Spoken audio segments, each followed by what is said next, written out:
Throughout this hearing, we're going to need your cooperation. The acoustics in here are not very good. All right, the meeting was called to order at 6:11. Let's do a roll call.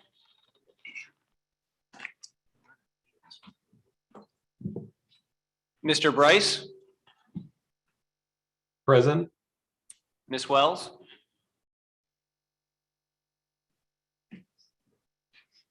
Here. Mr. Patches, Present. Mr. Cantor, Here. Mr. Williams, here, Mr. Rowena, here, Ms. Jordan Byron, Present. Mr. Mushak, here, Ms. Langallis, Here. Ms. Tabashnik, Here. and Mr. Schulman. Here. We have no need to seat alternates tonight since we're not taking any official action. I have a preliminary statement that I wanted to make. Large number of people here tonight clearly indicate that there's enormous amount of interest in the draft zoning regulations and the draft map. So tonight we're holding the first of two public hearings to listen, excuse me, to comments and questions from the public regarding the proposed rewrite of the city's planning and zoning regulations and zoning map. Second hearing is scheduled at the same time on June 28th. It's impossible to imagine that, given the scope and the complexity of this undertaking, that everyone in the city of Norwalk would agree with the recommendations. And that is why we've made the extraordinary effort to seek public comment. Our first step was to hire, after advertising and interviews, a consulting firm experienced in drafting zoning plans. The consultants met with community leaders, city officials, developers, landowners, commission members, land use attorneys, and others in the city before beginning their work. They also reviewed the existing regulations and studied the city's makeup. They then proceeded to develop a draft plan keeping the recommendations of the POCD, the city's plan of conservation and development, in mind. The plan went through several iterations before it was accepted as a draft. Following that, it was peer reviewed by an independent land use attorney, not from this area. Additional changes were made and it was presented as a draft to the commission. Then followed a series of community meetings in each council district and with community organizations representing the various areas of the city. Postcards were mailed to every household in the city, informing them about the draft regulations and asking them to watch for the time and place of this meeting. At the same time, staff placed all of the material, including the draft regulations and draft map, on the city's website so that everyone would have access to the information. Questions came in from the public and staff responded to each one. As a result, additional changes were made to the draft map, changing several areas in the city back to single-family housing from 1 and 2 family housing. These included Shorefront Park and the Devil's Garden area. Revisions have also been made to the recommended changes in the Golden Hill area. I would not be surprised if we make additional changes as a result of these public hearings. As I said, this process has had more public exposure than any project I can recall in my 53 years in Norwalk. The staff and the commission are committed to hearing from everyone who wishes to speak on this matter. But I also want to go back to my initial comment that no project with this scope and complexity could possibly be expected to be acceptable to everyone in the community. While we recognize that no such project can be expected to be perfect, I believe that the staff, led by Steve Kleppen, and the members of the commission have presented a draft that we're proud of and that will likely, with additional changes, serve the best interests of the city. With that, let me explain our process for public hearings. We have the same process regardless of the size or importance of a project. Mr. Kleppen will give a fairly brief presentation. The commission members are certainly free at that point to ask any questions of him that they wish. Once he has completed his comments, we will open it up to the public. There are a lot of people here. Typically, we do not set time limits on how long you can speak. However, given the number of people who may wish to speak, I am going to use some discretion. I ask that you please limit your remarks to no more than 5 or 10 minutes. For example, if you live on a street and you're not happy with the recommendation for the zoning on that street, I think a simple statement to that effect can be made. We will hear it. And to go on longer than the few seconds or perhaps few minutes that it might take to make that statement will not serve your interests, will not serve our interests, and will not serve the interests of giving everybody an opportunity to speak this evening. I am sure that we have some people on the Zoom call who also would like to speak. However, the hearing next week is going to be held in the council chambers, a smaller venue. And as a result, we would like to give as many of you who are here tonight an opportunity to speak so that we don't overwhelm the council chambers next week. So what we're going to do is have 2 speakers from this group speak, and we will then ask someone on the Zoom call who wishes to speak. Then we'll go back to 2 speakers here. That way, we'll allow more of you who are here this evening to speak than we will for people on the Zoom call. I would remind you that you still have an opportunity to put your comments in writing. This process will not end with the public hearing next week. We will be discussing this throughout the summer months. In all likelihood, we will have a final public hearing in September before we take any action. And with that, I'm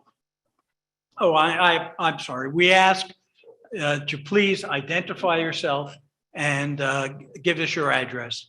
We also ask that you make your comments in a polite manner. If not, unfortunately, we will have to cut off the microphone. I will say that this has not been a problem in the past, and I expect it will not be a problem this evening. With that, I'll turn it over to Mr. Kleppen. Sure. Can everybody hear me in the back? It's good? Okay, all right. And I'll try to be brief because I know there's a lot of people that wish to speak. And I'm going to run through some of this. Steve, I'm sorry, before you do, there is a sign-up sheet. There's more. Pardon me? Yeah, we have one. There's more. If you need to sign in, there's a sheet over there. If you have already signed in, we have the names here. But Right. anybody else additionally. And also, if you don't wish to stand, there are seats up front if you prefer to sit. Right, and if you don't want to sign up to speak and decide after everyone else has had a chance that you wish to, that's fine too. We are going to take a 10-minute break at 9 o'clock. And we are going to end this meeting at 10:30. Okay, so this, as I mentioned, I'll try to go through this quickly as possible. If you've attended some of the meetings or watched anything online, you've probably seen some of this before, so I apologize if any of it is repetitive. So kind of going to go through three topics, one being kind of the purpose, intent, and why we're doing things, big picture items, and then talk about, where we go from here, which kind of the chairman just touched on, so I'll be very brief on that. So kind of why we're doing this in general. So anybody who's used Norwalk's current zoning regulations know they are not well put together. They've had piecemeal changes done to them since they were first adopted. It's been a lot of project by project basis. So our zoning is responded to something where someone's brought into the city as opposed to the city kind of outlining how they want the city to develop over time. So we're hoping to correct that with the new code. Right now we have over 31 zones, including 5 separate single family zones. The new zoning proposes to knock that down to 14 different zones, plus what's called an overlay zone, which an overlay zone might mean that there's additional oversight within a particular zone. And the whole idea with the zoning code as well is to try to make it more simple to use, more graphics based, have more tables and more clear language. The map on the left is the existing zoning map, and it's zoomed out. No need to try to focus in on it. But what you see circled on the left-hand side is the existing number of zones. So that table there shows all the different zones. Looking at the graphic on the right, that's a zoom-in area of a little bit of Main Avenue. What happens on Main Avenue, as just an example, there are as many as like 6 different zones in a very short area. So you can go from a single family zone to a commercially zoned area to a 2-family to a single to a multi to an industrial. So there's no rhyme or rhythm as to why that was ever established there. So the new code looks to simplify that, clean it up, and make sense of this so it's easier for all users. Some other reasons that we're looking at updating the zoning regulations is, as the chairman mentioned, in 2019, the city completed what's called the Plan of Conservation and Development. That's a 10-year planning document that's mandated by state statute. Ours was adopted in 2019 and has seen a couple small modifications since that point in time. Within that plan, there's a future land use map, which provides some guidance on if and when you decide to change the land use within your municipality. It gives recommendations on what that should be. So it's a good idea to update your zoning when after you've updated your plan. So the city looks to, I'm not advancing. Sorry about that, froze. There we go. The city looks to develop in certain areas we've identified, that came out of the planning process. And those are based upon where we have mass transit facilities, where we have significant employment centers, where we have our, significant infrastructure. And I would call this really just a common sense approach. So kind of working from north to south, from the top of the map down. Up at the very top is the Merit 7 area, where there's a new train station about to be opened up. That's the largest concentration of Class A office space. Further south, we have the West Ave Wall Street corridor, which is kind of Norwalk's historic downtown. We also have a bus hub there. Where the city probably sees the most development now, which is pretty obvious if you drive through there, which would be South Norwalk, which is really centered along the train station. And that area was kind of prompted for development starting back 2018 timeframe, and it's kind of picked up some steam since then. Two other areas that we've kind of identified as kind of areas where we should develop further. One is East Norwalk, and that's obviously to a lesser extent than in other areas. And then the Route 1 corridor, which would consist of Westport Ave and Connecticut Ave. So the existing zoning code we have is called Euclidean zoning, and that's kind of the standard of what most communities do now. And that's based off an old court case from a long time ago, which basically allowed municipalities to regulate uses within a community. So the idea being, if I own single family house, somebody can't put a slaughterhouse or a gas station next to me. There's got to be rules on determining what uses can go in what areas. There's some other kind of approaches and some more, I'd say, bigger thinking approaches, and we're kind of adopting a model in between, something that's called a form-based code. Form-based code focuses less on use. It does regulate use and determining what uses can go in certain areas, but it's not the driving factor in determining what you can do on the property. It's kind of thinking about it from the perspective of the pedestrian or the street view and what you actually view and encounter and experience on the street. And form-based code is very heavy graphics-based and table-based, so it's a little more intuitive in terms of what you see. Form-based codes are worked on what's called a transect. So this is kind of the model that our consultant uses. So on the far left here is what's called CD1. So in Norwalk's case, CD stands for community district. We don't have any CD1 zoning in Norwalk. CD1 zoning would be like if you're out in Montana on a 50-acre ranch, that would be something like CD1. Where Norwalk starts to come into the transect is where we get to this CD3, which is kind of a more or less of a suburban zone. And then it progresses in density as you go up, where CD5 is that South Norwalk area I was talking about. That's a pretty dense urban environment. There's also beyond CD5, there's like a CD6, that's Manhattan. We don't have anything proposed like that in the city. There's also special districts where we deal with like the industrial zones, the hospital zone, and also we have a civic zone which handles municipal and governmental properties. So here's an example of what the new code looks like. On the left, this is kind of the preamble text that you would see with any zone. This happens to be the CD3 zone, which I'm sure will be a hot topic of conversation tonight. That CD3 zone allows 1 or 2 family uses. The next table of, the next page of the code kind of goes into some familiar terms that you guys might see, setbacks, height, how far buildings can be located on a property. That's all familiar language. That text itself is pretty similar to what we see in the existing code today. I mentioned use tables. So the current zoning regulations, if you've opened them up, is basically just a big list of all the things you can do in a property. The new regulations break things down into a table. Across the top is all the zoning districts. And then on the bottom are all the uses, and the uses are categorized together, whether it's residential, commercial, industrial, could be retail. And there are 4 designations within the table. One is P, which is permitted. NP is not permitted. SP could mean, PL would mean that it's permitted with limitations. And at the end of the table are all the uses that have limitations, and it tells you what those limitations are. Or SPU would mean special permit use. And the special permit means it's required to go to the Planning and Zoning Commission for a public hearing. There's neighbor notification and additional standards that are applied. I mentioned the new regulations are pretty heavily graphics based. So there is a building typology for each type of building within the code.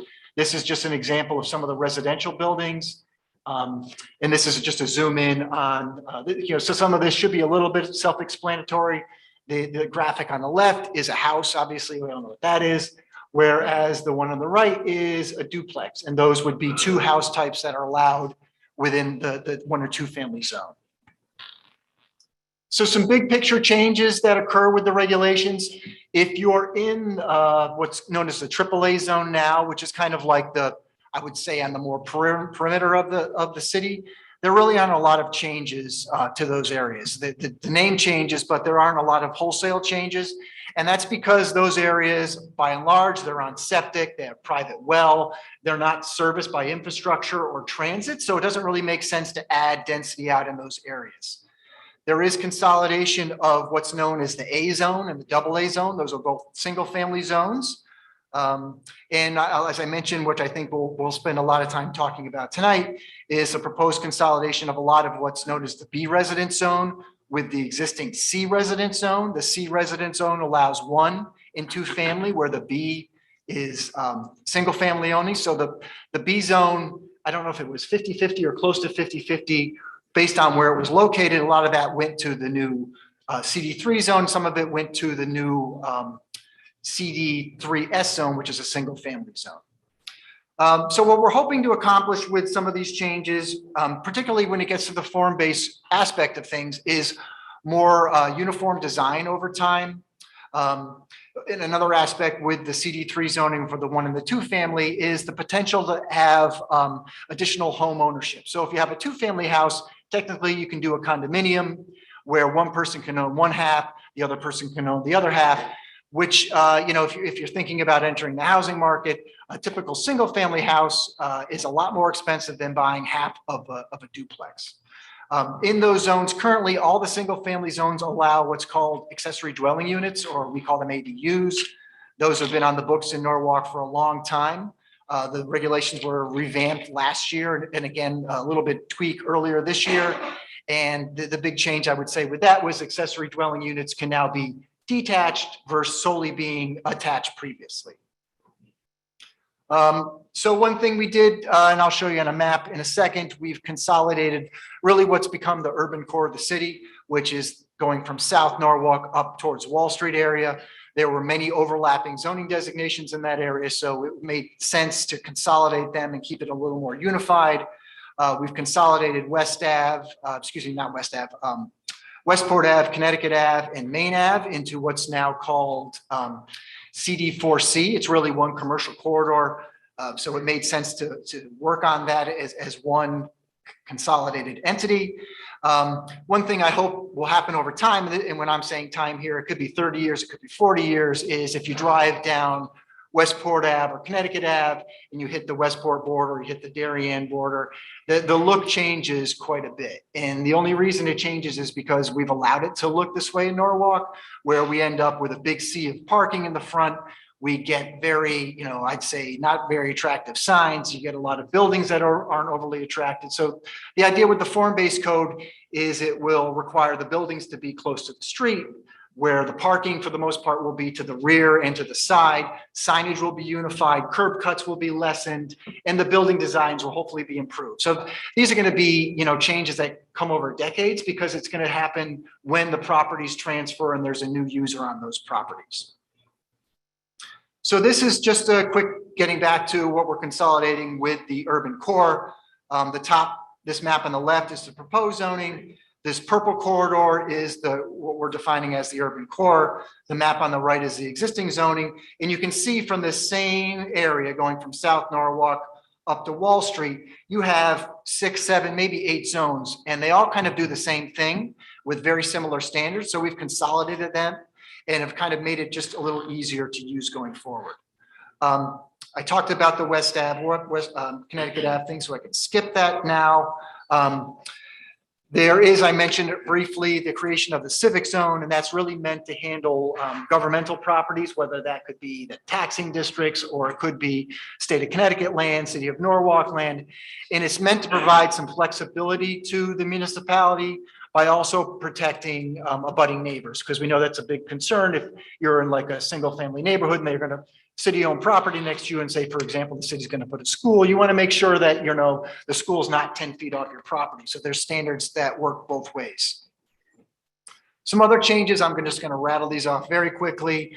We're regulating height a little differently because you perceive height by the number of stories, not by numerical feet. But the standard is very similar to what it is today. We're no longer regulating lot coverage. We're looking at what's called impervious surface, and that's looking at how much ground cover there is in total. And it's really meant to be a water improvement drainage facility. And right now, our regulations are very vague on lighting.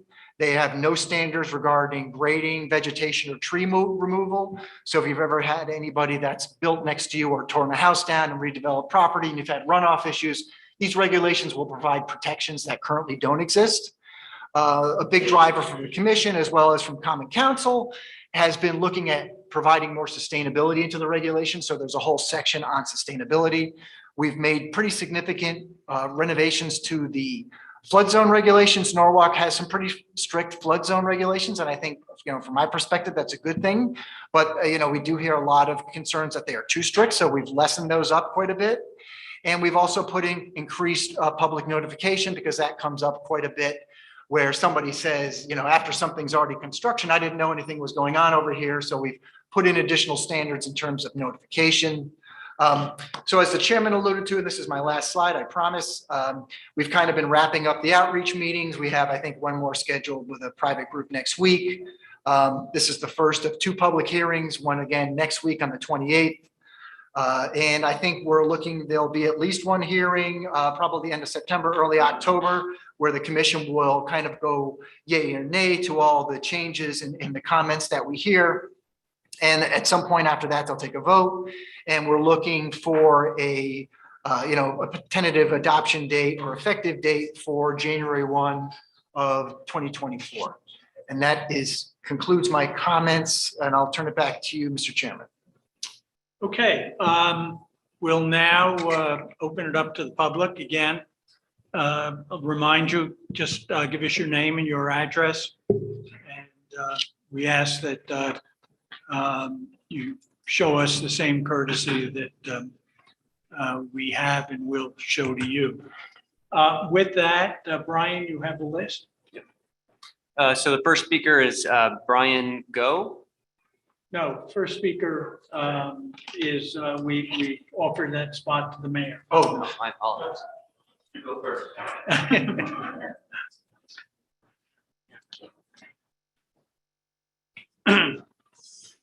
Well, good evening. And first of all, thank you for your service, what you do.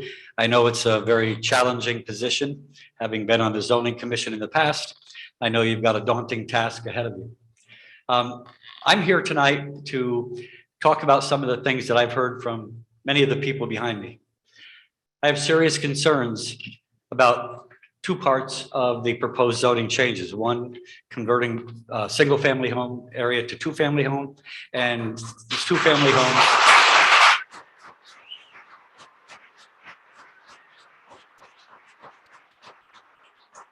homes to multifamily. I really haven't heard anything else about many of the other things, which I think there are a lot of good things being proposed. As I said, I know that the current zoning regulations are absolutely needing a rework. They're convoluted, they're not navigable, they're not user-friendly. But I've dealt with consultants in the past, and I know that the consultants did a lot of outreach, but I also know that sometimes consultants take a one-size-fits-all kind of thing. And I don't think that they really looked at some of the unique neighborhoods in the city of Norwalk. And I understand the concerns.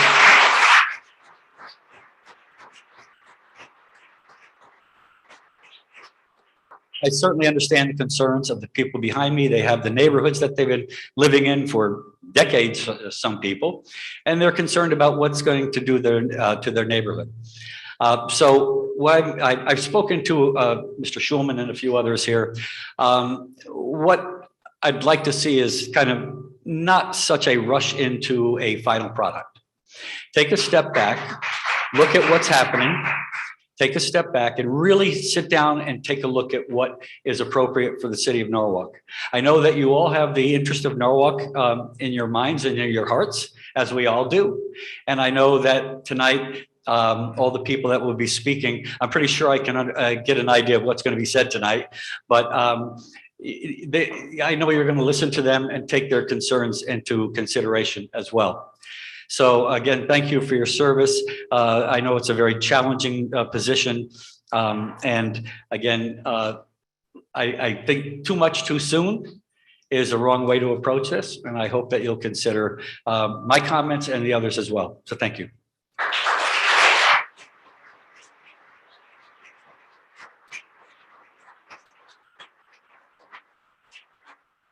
Before the next speaker speaks, comment about the cheering, the applauding. It only takes away from the amount of time we have for you to speak. We do have a hard stop at 10:30. To the extent that there's extended applause, which, by the way, does not affect us. I mean, we have decisions to make based on the facts, not on the number of people we're facing tonight, not on the applause and cheers.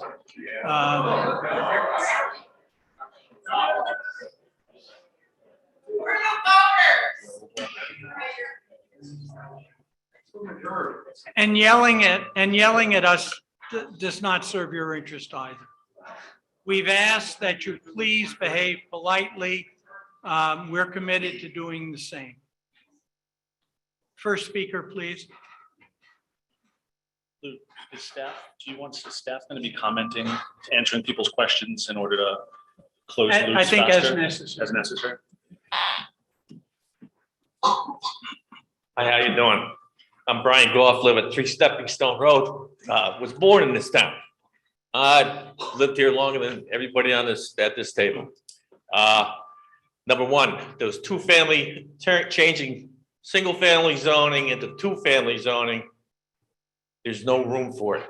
If everybody drives here, I can't get from where I live by the golf course to the beach. It takes me sometimes 45 minutes.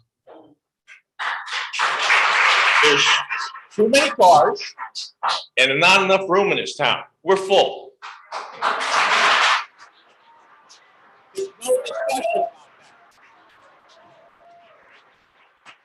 I would like each one of you to take a ride over this weekend, Saturday and Sunday, and drive down Ferris Avenue to see that street is completely two-family. Drive down it and see if you can get down the street, number one. A big thing here, when we pack all these people into the city, who's building a new reservoir to supply water? Who's going to put the new sewage treatment plant in? Who's going to pay for it? We are.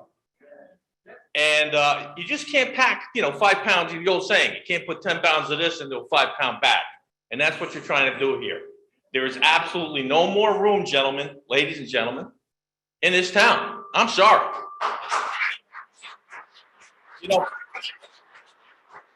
I'll end up quickly.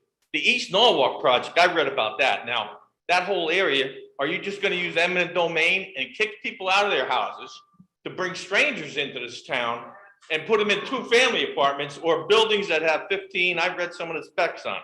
Now, I was in the construction business all my life. I don't know about the roads. There's no room. This stuff, changing a few zonings, little regulations and stuff is fine. But when you start putting multi-family houses in, parking is the huge problem. How many spaces in the two-family zones do each apartment get? 1.5 spaces? Or is it 2 or 3 or 4? There's cars parked all over the road now. Where my mom used to live, on Bird Road, around the corner from Ferris Avenue, there's 10 people living in a house. There's cars all over the place. And nobody enforces it. Get them off the road. Yeah. So, I don't know if it's preordained, but there's a lot of people here that don't like it. And I know that for a fact. And a lot of people aren't going to show up. But I know tons of people in town that think it's kind of a dumb idea to get so many people here because it's just too damn crowded. Thank you.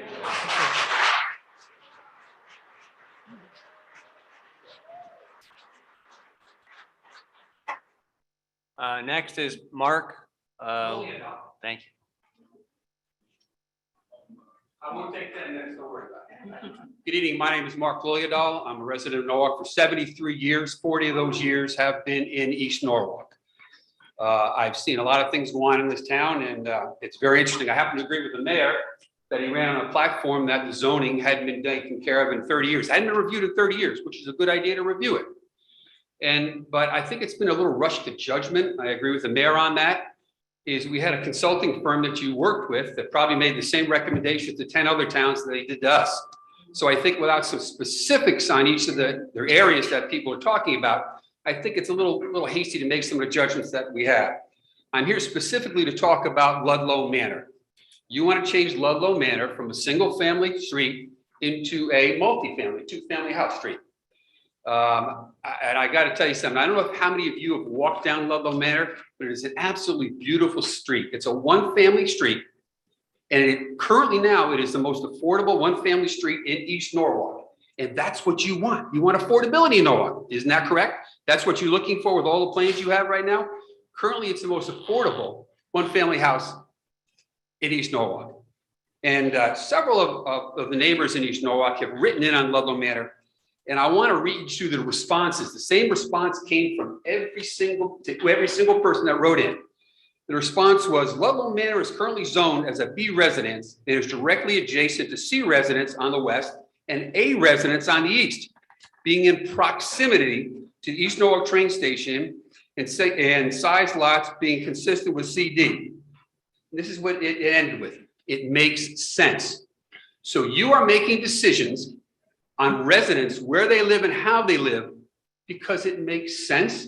Well, who does it make sense to? Does it make sense to you? Does it make sense to the residents who live there? That's where I have some problems. Now, if you walk down Ludlow Manor, and I would ask any of you, if you haven't walked down Ludlow Manor, you'll know what it looks like. And how could you make a decision on changing from a single family to a two-family if you haven't seen the street and what it's about?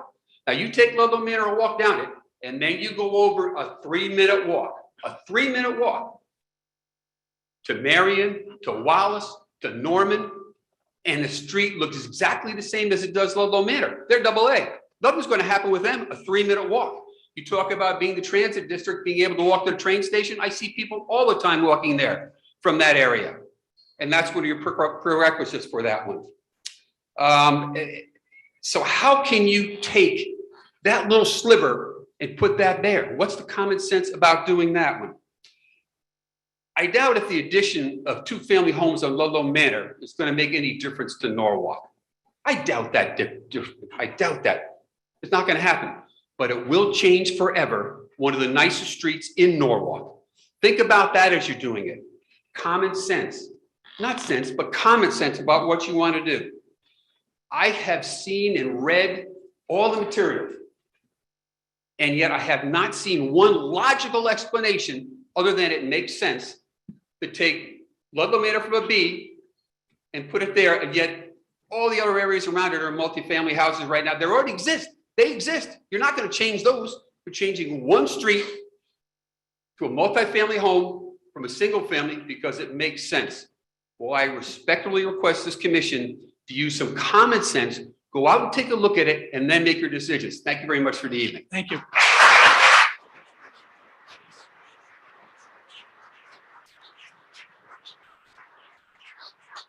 Kathleen Lesko, remote. If you can unmute.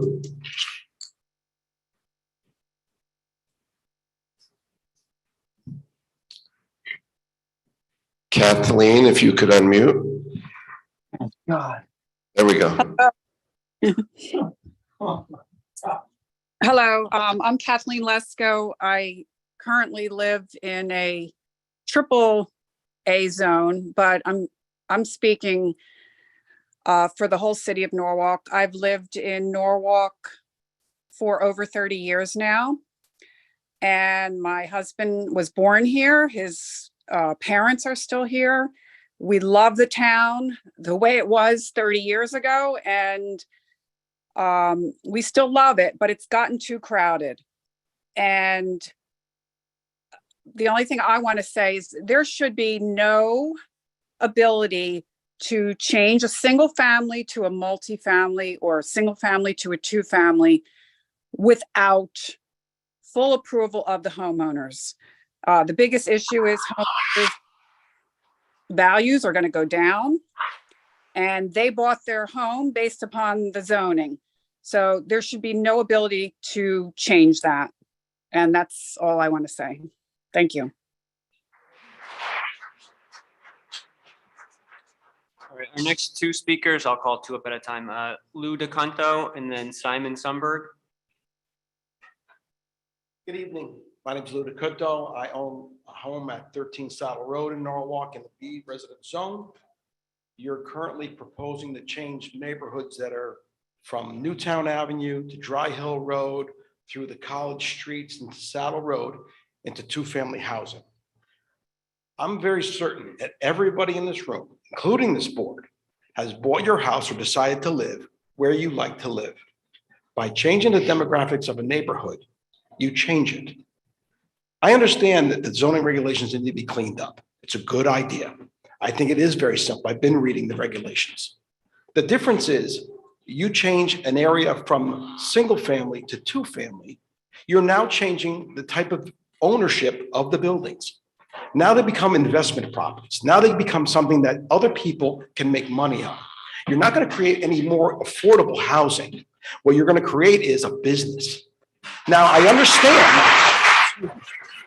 understand we need affordable housing, and we would like our grandparents or children to live someplace where they've always lived before. I think the ADUs are a great idea. I think that's perfect for letting an owner stay in their property instead of being pushed out. Okay, but you are going to change what the people do in their houses.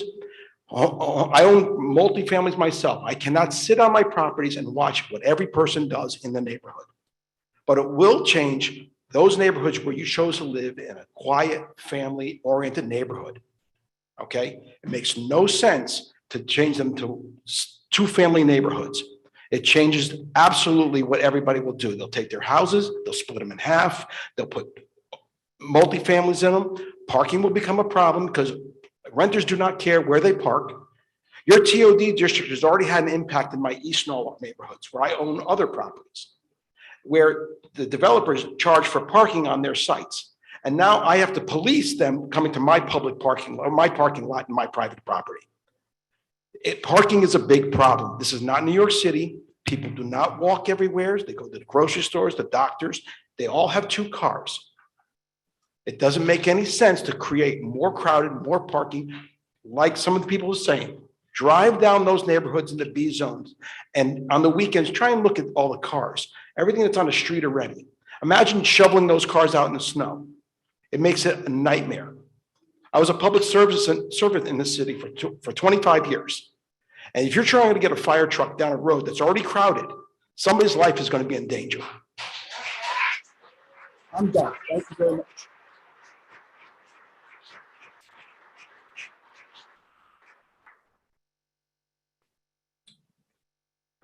Good evening. My name's Simon Sumberg. I live at 11 Highview Avenue. We bought our house in '79. It was a B zone. And actually, it was a B zone from 1929 till '79, 50 years. And now we've owned it 44 years. So we have 94 years of reliance upon a B zone, that this house would be a B zone. And when we bought the property, we purposely bought in a single family zone. We looked at two family zones and we didn't want to live there.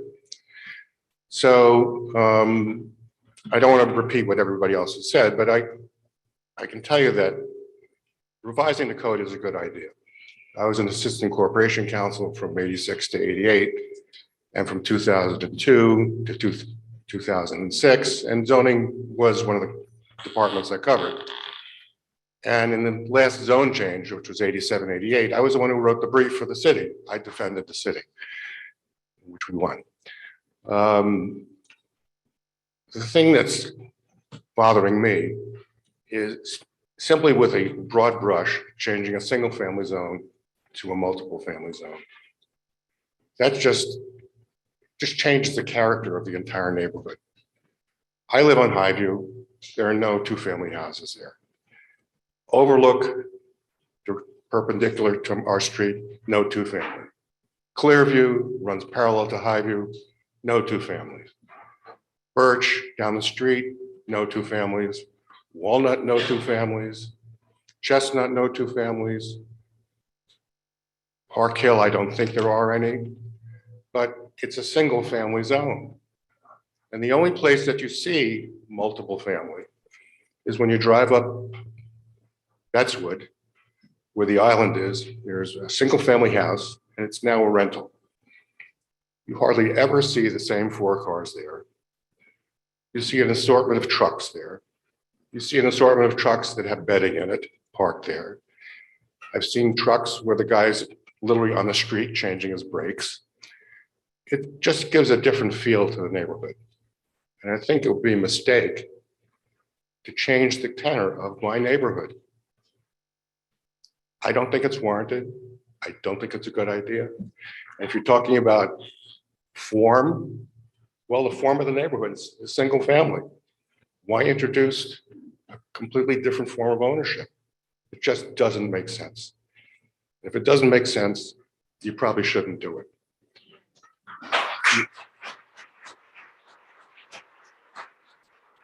The zoning regulations do need to be revised. I can tell you, I've worked with them.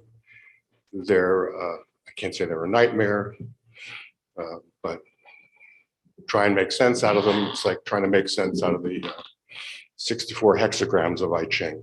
It's very, very complex. So that's a good idea. Yes, make those changes, but don't change the character of selective neighborhoods. That's just not the right thing to do. Thank you.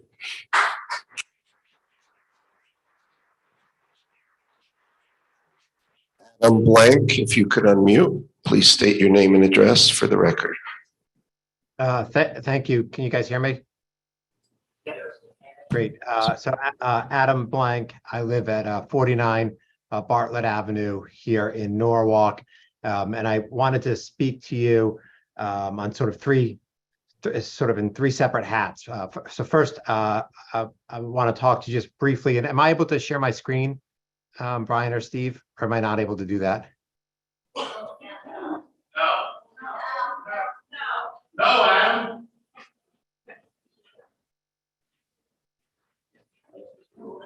Okay. I'm counsel to Sono Wharf, RBA Properties, and their owner, Keith Brown. Keith lives here in Norwalk. His company's owned and developed a number of properties that have a focus on historic preservation in South Norwalk over the last 40 years. Most recent was the assemblage of land and preservation of the shirt factory on Chestnut, which is now being developed by Spinnaker. Another project that RBA Properties ran was the Haviland Gates, which was the historic preservation and housing development on Haviland Street. Sono Wharf owns a number of properties on Chestnut Street in South Norwalk, including 57 Chestnut Street, which is the 1910 historic mill building, which you know from the kombucha, East Coast Kombucha and Space Cap Brewery are in there. We've talked, when you did the industrial zone change, I did speak to you about the change of zone for that particular property. It is currently zoned light industrial. It's actually the only industrial zone property on Chestnut Street in your proposed zoning regs. The 57 Chestnut and the contiguous parcels that are owned by Sono Wharf extend on the backside of Chestnut directly up to the train station. They're about as close to the train station as you can have development. And those, in our view, should certainly be zoned in the CD5 or what was the SSDD zone. This again was raised at your industrial zone meeting, and there was, I think, pretty much agreement that it would make sense to rezone that to the SSDD or the CD5 zone. It didn't happen at that time. It was decided to hold off onto the overall zoning rewrite to do that. So I'd ask you, number one, to rezone that. When you look at the map, rezone those parcels to the CD5. I have submitted a letter outlining that. Chestnut Street's not really well suited for contractors' vehicles and truck traffic. Again, it's the only parcel there. It's primed for a mixed-use development, which would obviously include the preservation of the 57 Chestnut historic building and those users. So that's point number one. Number two, I will submit something in writing in coordination with Bruce Beinfield's office and Spinnaker concerning what I'm going to call this sort of 100-foot width rule. I've talked with your staff about it, but I want to make sure that you're aware of it and that it is considered and hopefully changed prior to the final version of the regs coming out in the CD4 and CD5. And you've got some like other like CD4W, CD4C, and all of those zones. Your regs propose that a building lot can be no wider than 100 feet. And if your lot is wider than 100 feet, you are required to break it down into separate building sites, none of which can be larger than 100 feet. And each has to independently act as a project or a site, each one with its own building and its own amenities and parking. The idea is to make the logic behind it is that it helps make a more walkable city.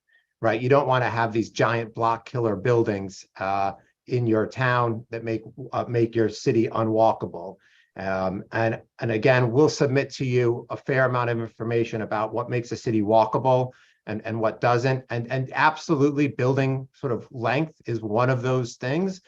But there's quite a laundry list of what makes a pleasant experience walking and what makes an unpleasant experience. And the 100-foot wide width doesn't really work. It's most of the lots already exceed 100 feet. So you've got all these pre-existing non-conforming lots that are going to be almost impossible to regulate. You've got all the buildings. If you look at Ironwork, the One Cemetery building, the platform on Chestnut, all of those were really designed to be walkable. We'll submit part of the presentation we gave on One Cemetery about walkable cities and what those criteria are. None of those are anywhere close to being 100-foot lot width. Those are like 300-foot lot widths. Additionally, you're not able to, because our streets and our infrastructure is already in place, you're not going to have a 100-foot lot and then like a 100-foot block. There's not going to be a street there. You're going to have another building that's 100 foot. So if you're creating a city from scratch, you might want to have 100-foot square blocks with streets, but we're not going to be doing that. So it loses a lot of the benefit of this 100-foot width. Additionally, so for lots that are 110 feet or 140 feet, they've got to break their lots down into two buildings, which would have to be either super narrow buildings or you'd have just unusable space in your urban core, which doesn't make a lot of sense. And additionally, most of the newer, bigger building construction is a sort of a pedestal layout where you've got parking on the ground floor with the building above. When you do that, that parking layout, you've got a 19-foot long parking space. Then you've got a 20-foot wide drive aisle, and then on the other side, a 19-foot parking space. It's a total 62 feet. That's what you need to get your minimum. And so in all of these buildings, what they actually are is they're a double. So it's two. So it's a minimum of about 128 feet. Plus you have some buffer on each side. So you can't even park your building with a 62-foot. If you're limited to 62 feet for the parking, the numbers just don't work. Anyway, I'm going to submit something in writing on that with them that you'll have with some examples and some illustrations, but I ask you to, give some consideration to changing that proposed rule.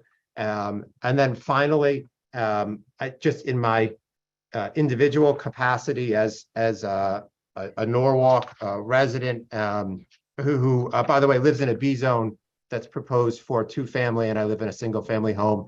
But I'll go with the will of the people on that one. I don't particularly have a strong preference on it.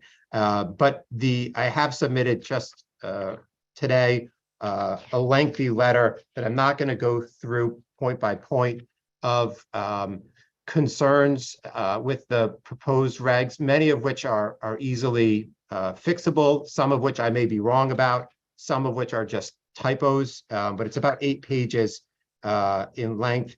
A few things that I want to just highlight for you. under the proposed reg changes, if you have an approval under the existing regs, that approval will expire, will only be valid until its quote expiration date. And I think you really should consider explicitly saying that the commission can grant an extension, which is what you historically do when projects aren't completed by the day of their expiration, whether it's a CAM application, a site plan, or a special permit, that you can retain the ability to grant an extension even when these new regs come into effect, because some of those time periods are very short. I also just want you to be aware, if you haven't recognized it, that in these proposed regs, you can only have one structure. I mean, you can have a garage on a single family house, sure, but generally speaking, you can only have one structure on a lot. So things like at One Cemetery, that East Norwalk development has 2 buildings. That's not allowed. 10 Willard is an apartment building and self-storage. That wouldn't be allowed. 71 Connecticut Avenue is the same situation, wouldn't be allowed. Head of Harbors, 2 buildings, that's not allowed. All of the elderly housing that's been at 40 Fulton and on Richards Avenue that's gone up, that are really sort of like single family buildings on a lot, that's not allowed. If you have Adam, can you wrap it up, please? You're over 10 minutes. You've got on amenities in the East Norwalk Village District, any amenity has got to be clearly identified as available for public use, but the amenities include things like solar panels. So, I think that needs to be clarified, that not all amenities need to be for public use. You've got Attorney Blank. Yes. I'm gonna ask you to end your presentation at this time. If there is more time at the end of this hearing, we'll allow you to speak again. If not, you're welcome to come back to our hearing next week. And we look forward to receiving your written comments. Okay. Thank you. The next 2 speakers are Paula Solano and then Tanner Thompson. Hello, my name is Paula Solano and I live at 14 Charles Street. And fun fact, I decided to walk instead of drive because it took me less time, because I have to go to East Ave. I actually do not live in, my street is already zoned for 2 family, but I agree with the other gentleman. There's no room left in Norwalk.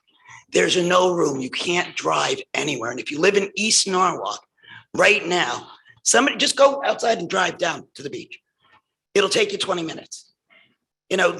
When you get past exit 16, the people who live in East Norwalk can't get out to East Avenue in 1 light, in 10 minutes, in 5 minutes, and it's that way all the time. That's all I wanted to say. Thank you.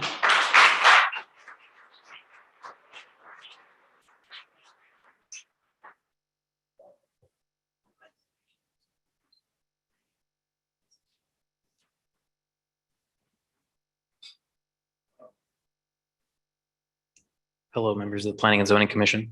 I'm Tanner Thompson. I live at 16 Hillside Place in the Golden Hill neighborhood. I'm the chair of the city's Bike Walk Commission, but I'm not speaking on behalf of the commission today. I am trying to speak on behalf of a demographic that is a little bit underrepresented in this room, and that's young people. The majority of Norwalk residents are under 40. I would ask you rhetorically, how many of the people in this room are under 40? I'm 29. I have not lived here for 50 years. I have not lived here for 29 years, but I may well live here another 50 years if I can afford to stay here. I have a lot invested in the long-term future, and everyone my age does too. So I hope you'll consider us in our future as you design these regulations. First, I'm going to agree with one of the major sentiments that's in this room. Almost everyone in Norwalk drives. There's about 1,000 households that don't have a car, but about 96% of transportation in Norwalk is done by car. But why do you think that is? Do people like driving? Do people like sitting in traffic? Everyone I talk to says that they would walk more or bike more or take transit more if it made sense, but given the way that our city is built, it doesn't make sense. Most amenities are clustered along Route 1 or other high traffic arteries, separated by massive parking lots. Most housing is too far from daily needs to make anything but driving convenient. Even new apartments that are built close to stuff are built with either massive parking lots or massive parking garages or both, which brings new cars into our city, new people with cars, and makes it convenient to drive, and drives up the cost of housing in the process because building parking is expensive. All of these attributes are a direct result of the zoning code that we've had for 30 years and the zoning code we've had before that, that for decades has made most of the alternatives to these things illegal. This wasn't always the case, though. Unlike most of the USA, Norwalk was established long before anybody drove a car, even before people rode a bike or a streetcar or a train or a bus. Norwalk is like 400 years old, almost. It's 1649, right? That's a long time ago. And most of the early growth of Norwalk was the result either of boat transportation or of the railroad and the streetcar. 100 years ago, Norwalk was a thriving city of about 30,000 people where everyone walked places as part of their daily life, and this happened without any sort of zoning code. Our current zoning code and the automobile-centric neighborhoods that it produced are much younger than Norwalk itself, but it's been around long enough to almost entirely eradicate that way of life that was built on walkability. It's led to a housing crisis. So in that one sense, Norwalk is full. The nationwide vacancy rate for apartments is 5%. Connecticut is the highest in the nation at 2%, and Norwalk has the state average beat at 1.5%. So our apartments are absolutely full. On top of that, the zoning code that we've had and zoning codes around the nation have perpetuated the legal, explicit racial housing discrimination that was rampant for decades. The Fair Housing Act prohibited it in 1968, but over 50 years later, Black Americans still own their homes at a lower rate, live in single-family detached homes at a lower rate, and build intergenerational wealth at a lower rate than any other racial group in the USA. And study after study has attributed this to exclusionary zoning. Now, though, with the zoning rewrite, we have the opportunity to get rid of antiquated, arbitrary, harmful rules like exclusionary zoning and parking requirements. We have the opportunity to legalize the building blocks of walkable neighborhoods like townhouses and corner stores. We have the opportunity to legalize in more places housing that's inherently more affordable than a single family home, like duplexes and apartments. In a very literal sense, we have an opportunity to save the original walkable neighborhoods of Norwalk. But more importantly, we have an opportunity to allow Norwalk to literally build a more sustainable future. If we continue with the existing rules, we'll keep moving in the direction of isolating, exclusive, environmentally costly development that we've been building for the last 50 or 70 years. It might not seem like it from the comments that you've heard and the comments that you will hear tonight, but this is not an unpopular perspective. A poll done by Zillow of, I think, 14,000 American adults that was cited in Fortune showed that 82% of people in the nation support allowing multifamily in their neighborhood, multifamily developments. Studies by the National Association of Realtors show that 60% of Americans favor neighborhoods with a walkable mix of houses and stores rather than neighborhoods that require more driving. That number is higher, even higher, among younger generations. Additionally, over 1,400 municipalities in the United States have reduced their parking requirements in some way, and around 40 have completely removed all parking requirements. And this is not just one kind of city either. This includes small towns like Hudson, New York, small cities like Burlington, Vermont, big cities like San Jose, California, or Portland, Oregon, and mid-sized cities like Richmond, Virginia, Hartford, right here, and Buffalo, New York. Just a couple days ago, I could not have asked for this, but Senator Chris Murphy tweeted 2 days ago that Connecticut's housing shortage is our biggest economic liability, and local rules making it hard to build new housing are hurting us. I have specific policy suggestions because I'm a policy nerd, but I will provide them in writing so I can let others speak. Thank you very much. Thank you.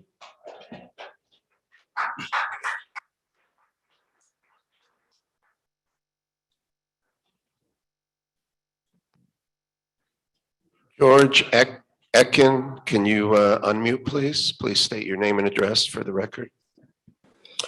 Hi, my name is George Eichen. I reside at 10 Beechwood Road in the West Norwalk section. I have a couple of specific questions that may or may not be answered tonight. In the existing zones, AAA, AA, and A, group homes and halfway houses are not permitted uses. Yet in 3S, these are now permitted. I know they're important uses, but I think it's inappropriate and inconsistent with single-family residential only zones. I understand you're trying to consolidate but I think you still need to consider specific uses in certain neighborhoods. So I don't, that's question number one, is why.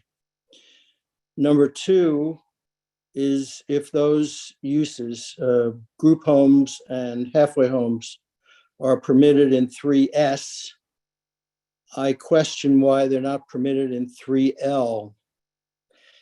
I don't think it should be based on wealth or bargaining power. And I think it was mentioned something about septic and infrastructure. I can't speak for adjacent areas, but in my particular neighborhood, we're septic only. We have no lights, no garbage collection. So there's no infrastructure in our neighborhood. And if that's the case, then maybe our area should be 3S as well. I also understand that B&Bs, bed and breakfast, and Airbnbs will be allowed. And this I really don't understand, because by definition, your definitions, these are commercial uses, very clearly commercial uses. If they are commercial uses, what are they doing in single family only zones? That's all I got. If I can get answers either tonight or another time, Steve has been very helpful. But some of these answers remain unanswered so far. Thank you. Thank you. Our next two speakers are Paul Fox and Harding Dees.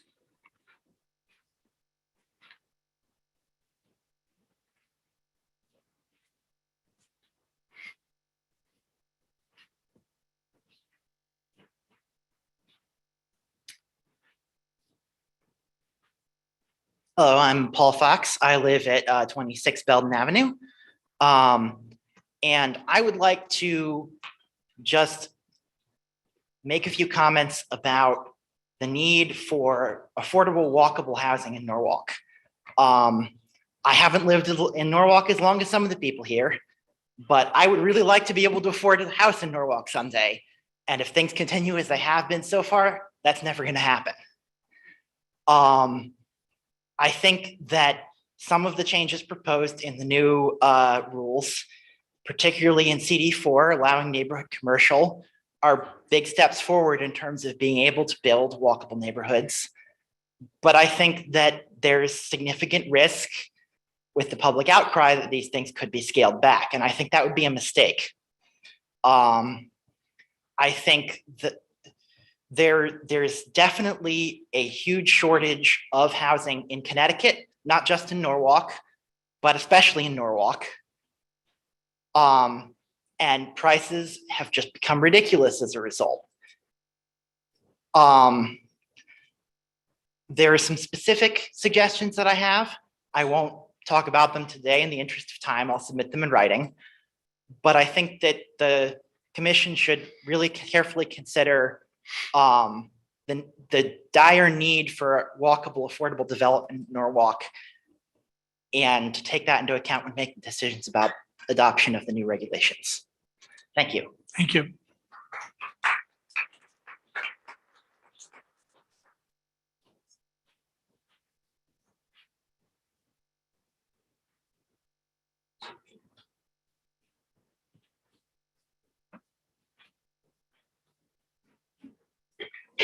Good evening. My name's Harding Dies, like somebody dies.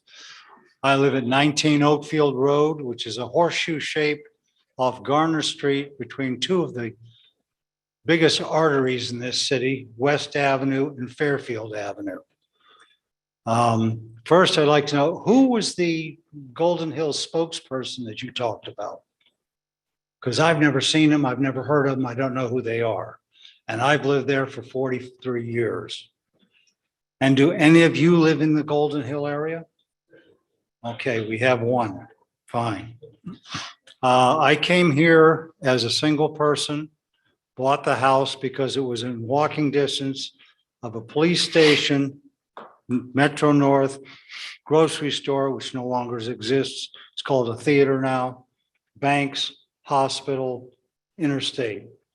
And it was a single family home, which is important because I got married. I've had 3 adult children, 2 of whom are with me tonight. One thing I wanted to talk about is parking where I am. On a Sunday, I have 2 churches at the bottom of the hill. I don't mind if they're there on Sunday. They're very polite people. They come, they go to church, and they leave. But we also have apartments all the way down Garner Street. Each apartment's allowed 1 car. If they want 2 cars, they got to pay $40, $50 a month. They come up and park in front of my house, sometimes blocking the driveway. When you had 24 West built, because it was on, this is your zoning requirements notifications. When they were bringing the trucks in and putting those modular sections in, because it was West Avenue, nobody on Garner Street or Oakfield Road was notified. They parked a dump truck right on my property, which collapsed my sewer. They would not take responsibility even when photographed, and it cost me $15,000 because you couldn't bother to tell me. When they built the mall, they didn't force that construction company to provide parking for its workers all over the neighborhood. Twice I had people towed because they were blocking my driveway. You finally changed the parking zone to Golden Hill, and I don't know why you called us Golden Hill, because Golden Hill's on the other side of Fairfield Avenue. Maybe that's why I never heard from a spokesperson. And the parking authority, which is supposed to come and do that, check the people where the signs are, good luck. They're parking all the way down the bottom of Garfield, 2, 3 cars past it. They block the entrance to Walgreens, which used to be a single family home. Boom, now it's Walgreens. We used to have a Chevy dealer, now it's the mall, which, by the way, was vacant for 17 years. If people are worried about 2-family homes, we have illegal apartments all over the place right there. But no one comes and enforces the law.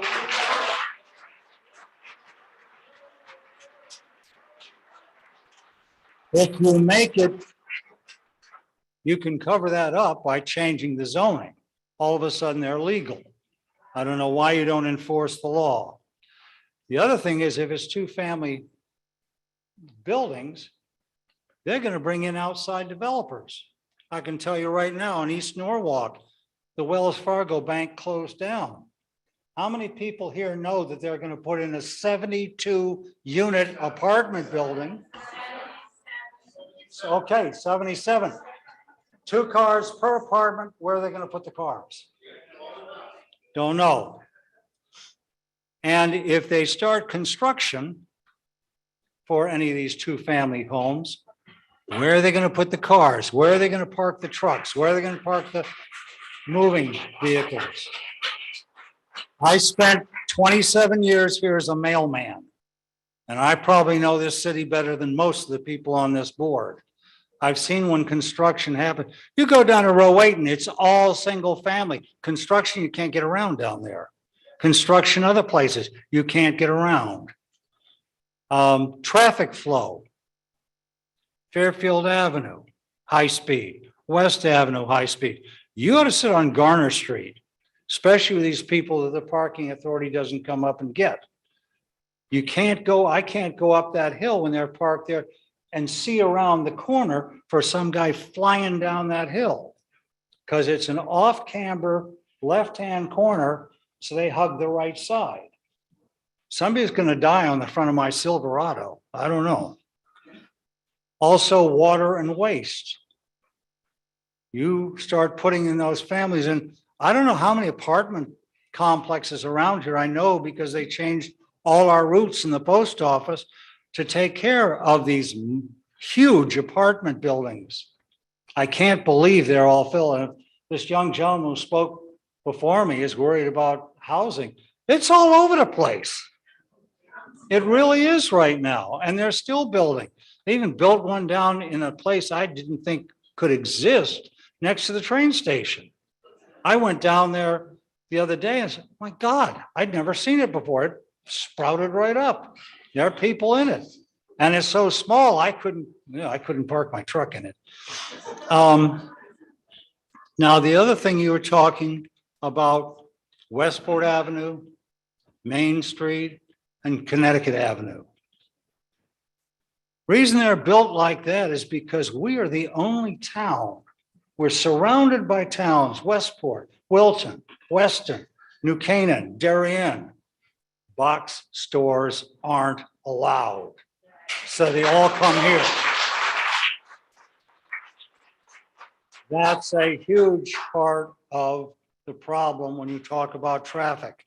I know I had to go out in rush hour traffic to deliver mail and come back in rush hour traffic. And I was going through the back streets. So if you're starting to change all this stuff, especially where we are, you're going to have huge traffic problems. And again, I didn't buy that house to turn it into a two-family. I would like you to go up and down that street and see how many families across the street from me. It's a single-family dwelling. They have 6 cars, and that's not just from mama and daddy. Thank you. Emily Berneman, if you could unmute, state your name and address. Hello, Planning and Zoning Committee. My name is Emily Berneman, and I live at 1 North Water Street. I want to quickly thank you for your time tonight and all your effort in making Norwalk a city that can accommodate many different kinds of people in the many different walks of life. I was born here in Norwalk, and I moved back recently to a transformed city. There's been incredible progress, and I'm so happy to see it. I've been renting an apartment in South Norwalk for almost 3 years, and I would love to own property and start a family here in Norwalk, but as we've discussed, it's a challenge to find affordable housing. I believe the proposed zoning updates would help people in situations like mine to find more affordable housing and improve walkability and access to public transit that I personally rely on. I have lots of family and friends here in Norwalk, so hearing my own neighbors say that Norwalk is full upsets me tremendously. That's not a reason to exclude anyone from living here. Thank you. Thank you. Our next 2 speakers are Meredith Doyle and then Kathy Olson.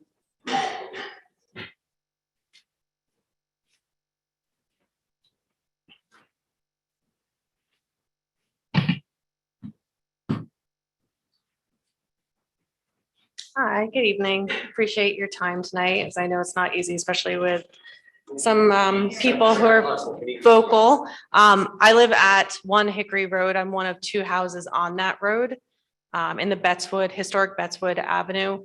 My husband and I are first-time home buyers. So we are the demographic that you are speaking to and part of the reason why you want to rezone.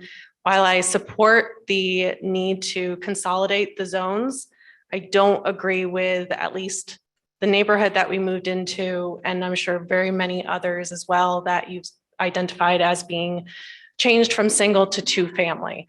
We've moved from Brooklyn. We've been in Norwalk for going on 8 years. We were renting at 10 Ann Street originally, and we specifically sought out this neighborhood and single-family neighborhoods because we wanted to grow our family, and we also wanted to have open space. Coming from the city, going to an apartment, we wanted greenery. And while I understand affordable housing is unfortunately not available for a lot of people in not only Connecticut, but the nation, so far studies haven't shown that upzoning actually produces affordable housing. If anything,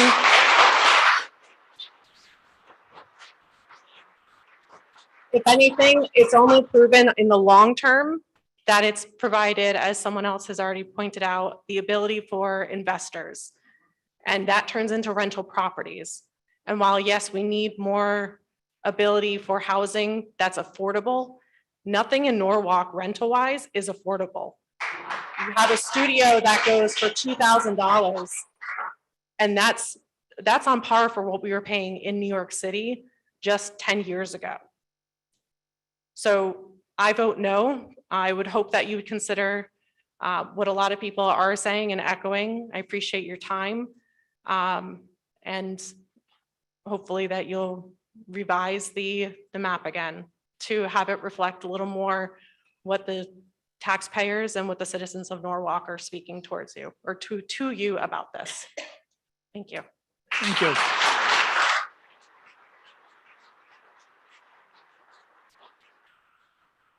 Good evening. Sorry.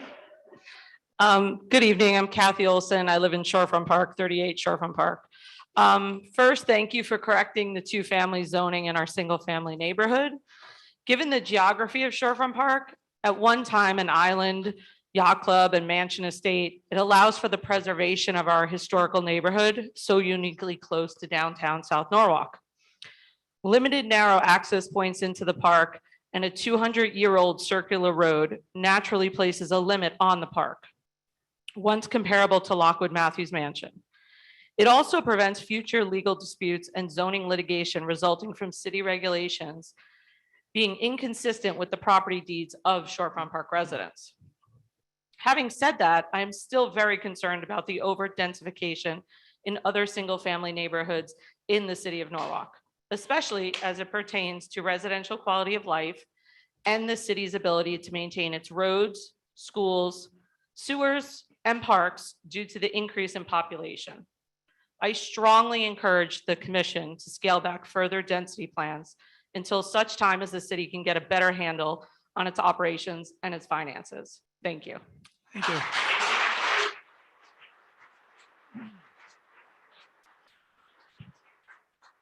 We have Garrett. Garrett, if you can unmute, state your name and address. Thank you.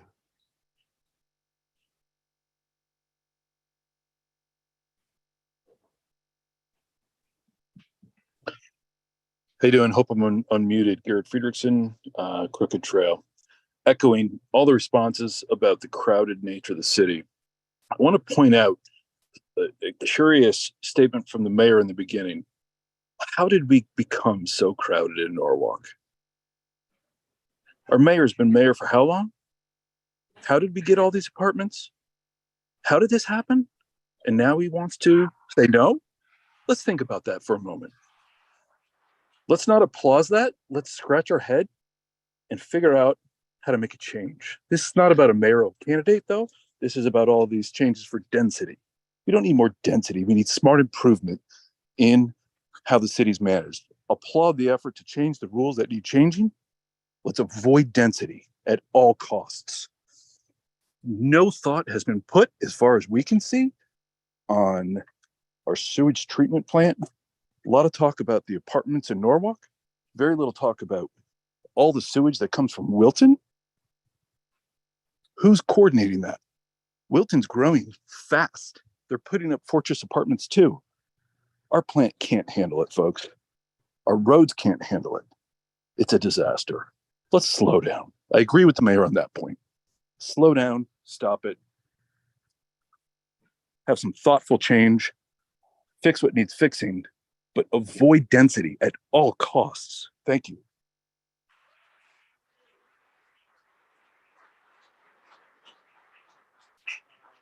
Our next two speakers, Gail Balzarak and Urban Mulville.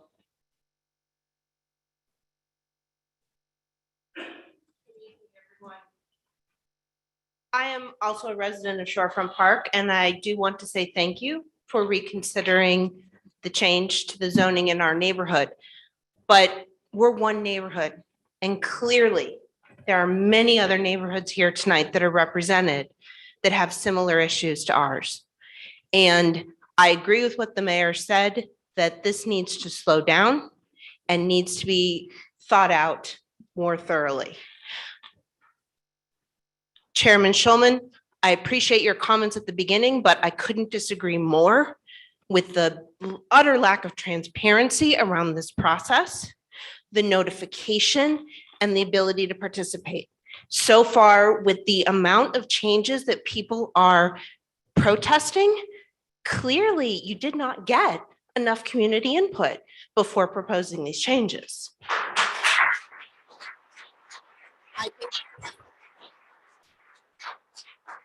And to the younger people who made those very moving comments about the lack of affordability, yes, we ought to address that. But the changes that are being proposed clearly are not going to have that impact. So I think that we need to regroup, retrench, and figure out how we really address those problems in a way that is transparent and involves the community at a much deeper level than what's been done so far. Thank you. Thank you.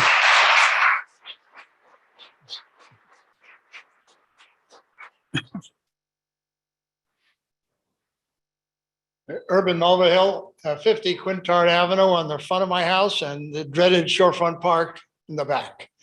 I've lived in Norwalk for 75 years.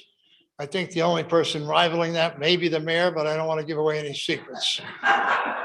I've got a couple of broad observations to make and then a question to ask. So I served as the chairman of the Zoning Board of Appeals for 10 years. I served for a total of 12 years. After 2 years, I was voted chairman. So, Mr. Chairman, I appreciate the spot you're in trying to do this. So my first observation is that you indicated that because this is so complex and so diverse, that there probably are going to be people that aren't happy at the end. I draw a different conclusion, and that different conclusion is this is much too big an undertaking to rezone an entire city that's as complex as Norwalk is in one fell swoop.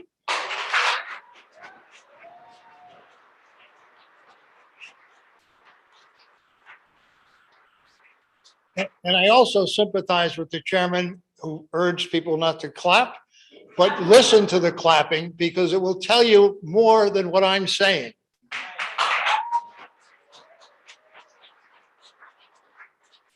The other thing that I think I always knew, but I certainly learned as the chairman of the Zoning Board of Appeals, is that the zoning regulations are a pact between the municipality and the property owners.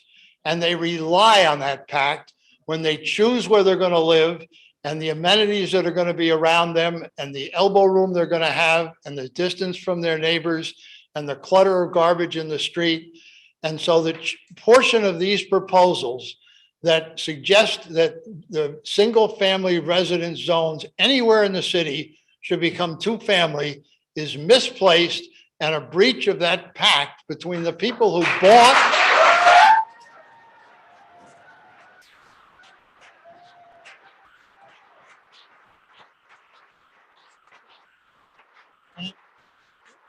with the expectation that for the most part, it would stay the same as what they bought into. So I just think there's got to be a lot more thought. I applaud you who are here for being here. I think it's about time every member of this commission be here in person. COVID is over. You got to come out.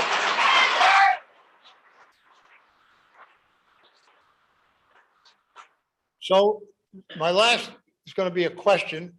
The phrase is being used, upzoning. It sounds fantastic, but it's bad because what it means is more density. That's what it's defined by the city planners. Upzoning is to create more density. So I'd like to know from anybody here who knows, who is it that proposed the concept of upzoning Norwalk by name? Can you tell me? Is it our governor? Is it our mayor? Who is it that proposed to the city planners that we upzone Norwalk?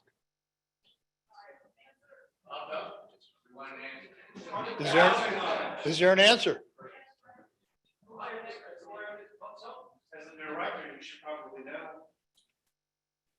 Okay. Happy to answer the question. So as I mentioned in the beginning, we did a plan in 2019. That plan lays out a roadmap and identifies needs and things that the city needs to address. Housing is, I'll answer if you don't interrupt, that'd be preferable. So there's not a name, somebody didn't say upzone Norwalk. It's not something that was a mandate to do. Looking at housing needs and identifying opportunities for housing is part of our job. It's part of what the plan recommends, and it's part of the daily reality that we deal with. There, you want to believe it or you don't want to believe it, it's fine. There is a lack of housing. The multifamily housing that is in the city is full. We have some of the highest housing prices. We have some of the highest housing prices in the entire country and some of the lowest, if not the lowest vacancy rate. Something has to give. Well, thank you. Thank you, Mr. Kleppen. May I add one thing? I apologize for cutting you off. So we hear this kind of, I would call it completely false statement all the time that we're beholden to what Hartford said or what Hartford doesn't do. If you look at what happens in some of the surrounding communities that some of you cited earlier, when they don't follow what the state regulations require, they get hit with a lot of developments that they don't want. So we chart a path that we think is appropriate for the city of Norwalk. And in terms of, so that we're not beholden to what Hartford says or what anybody else says, we come up with what we think is the best recommendation for the city of Norwalk. That's all we do. Well, thank you for confessing to doing that.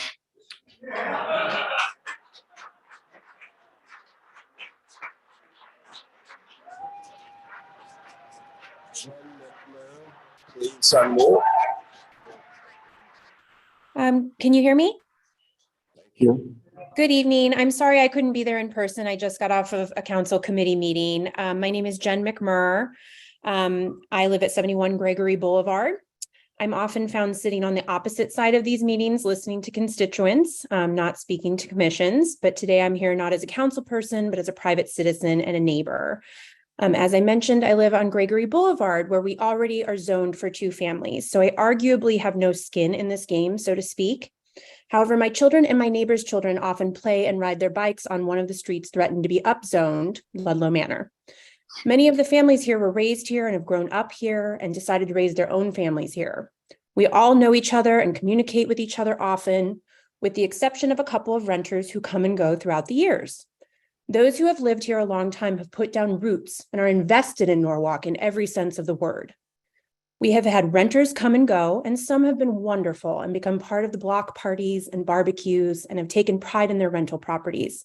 I have other neighbors in the 2-zone family zone that do not keep their property nice, park their cars on the lawns, and let weeds grow all around their houses without any repercussions. I would ask that before we think about adding more 2-family zoned areas, we look at what we are doing to maintain those areas that are already falling by the wayside.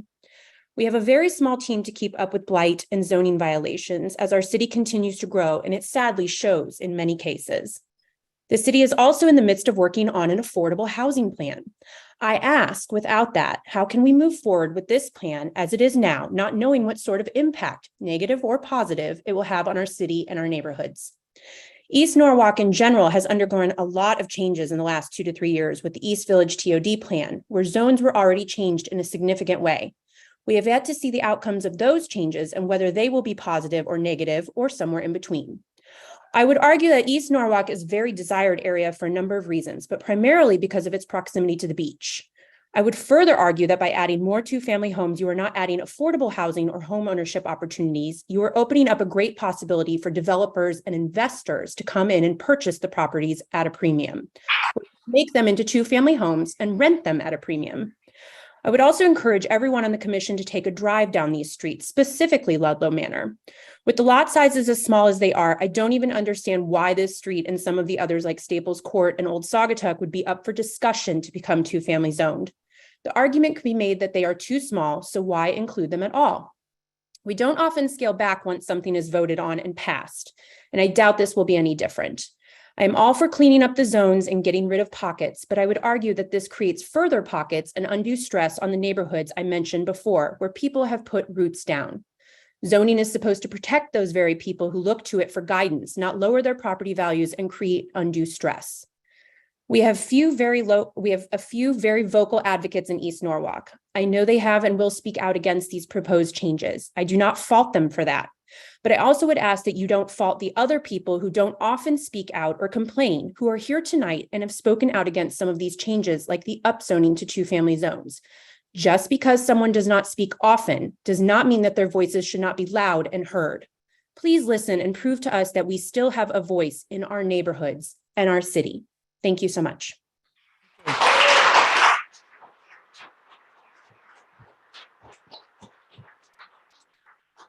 next two speakers are Vinny Cicitano and Fred Wilms.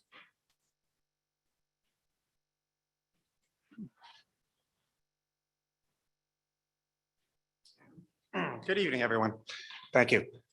First, I'd like to start by thanking you for all your hard work and your dedication, the time you spent, the thoughtful input you have to put this plan together. It's a very intricate, complicated plan that a lot of people are having difficulty grasping and understanding.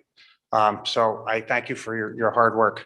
However, we started this evening off with a protest in front. So that should tell you that something probably went off the rails here, I think. We have so many people that are opposed to so many parts of this proposal. And this proposal isn't just about the upzoning. There's a lot of components to it that a lot of people are unhappy about. We started the evening off with our chairman giving us a description of the various legal firms and zoning experts that were all had input for this plan, which was very, very good. But we seem to be missing something, is that I don't think there was any input from the people behind me. I mean, it doesn't seem like that should have been the starting point for this. The people behind me should have been the starting point. So it doesn't seem like there's any input from them, and I think that's why their people are clearly upset. I think if we started with that first, that probably would have been the way to go. I attended one of the district meetings where someone from this commission had asked one of the speakers, how does this plan detrimentally affect your neighborhood? How does this negatively affect your neighborhood? And as public servants, I think the question should have been, how does this plan positively, in fact, impact our neighborhood? How does it positively make our lives better? How does it improve our quality of life? How does it increase the value of our homes? Shouldn't that be the starting point for any of this, I believe, rather than going at it from another perspective? So it doesn't seem to the average Norwalker that this was guided by them at all. So people are wondering, what's the guide? What's the purpose? Why are we doing this? And we keep using that word density, increased density, increased density. Obviously, the people in this community don't really want that. So I think their input is extremely important. I think we should take them into consideration. So I urge you to listen to the people behind me, to listen to the residents in this community, listen to the Industrial One property owners that we've already had some changes for that. I think it's extremely important. I think we have to remember that you serve the community first, this community. And I don't really understand. I think a lot of people don't understand this explosive growth that we have. It doesn't seem to suit them, or they're not really interested in it. So I would just like to say, once again, I urge you to please take everyone into consideration in what they want our city to be and which way they want our city to steer. And I think that's the most important aspect of any commission in Norwalk, is that we respond to the residents. I thank you very much. I won't be taking much of your time.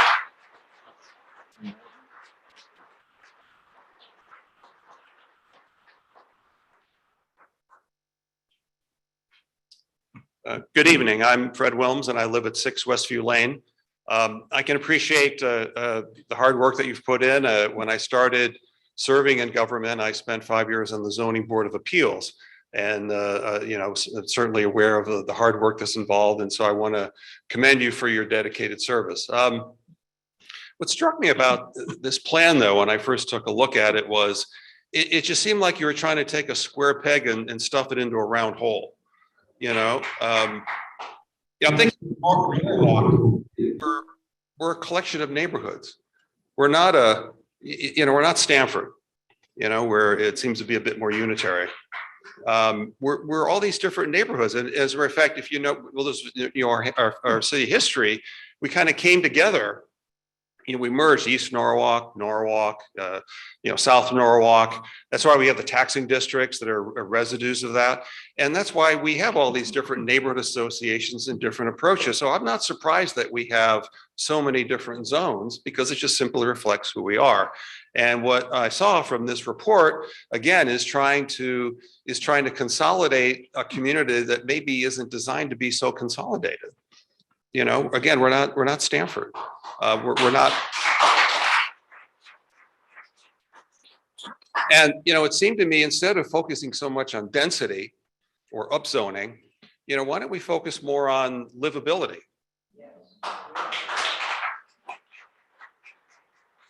I don't think that was the context of the work that you did, or at least it wasn't apparent to me. So if you look at things from a livability perspective, then you look at parking differently. You look at traffic differently. You look at infrastructure differently. And so, again, I would, in terms of a practical suggestion, many people have already suggested all these things. Actually, I'll just have two more comments. One is all single family zones should remain single family, all of them.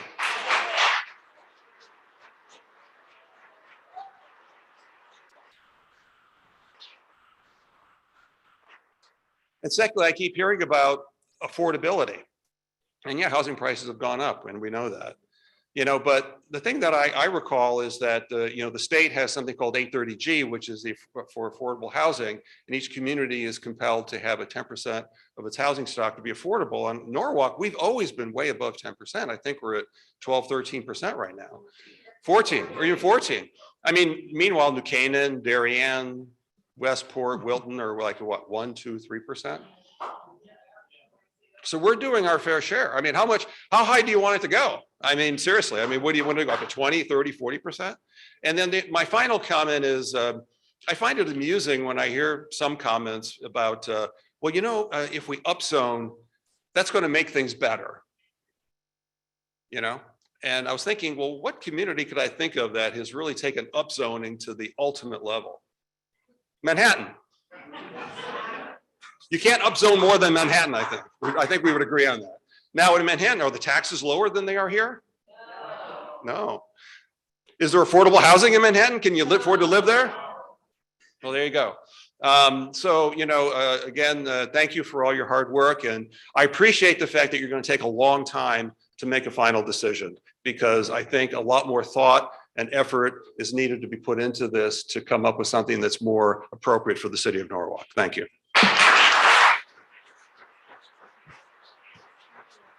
Rhonda and Craig, please unmute.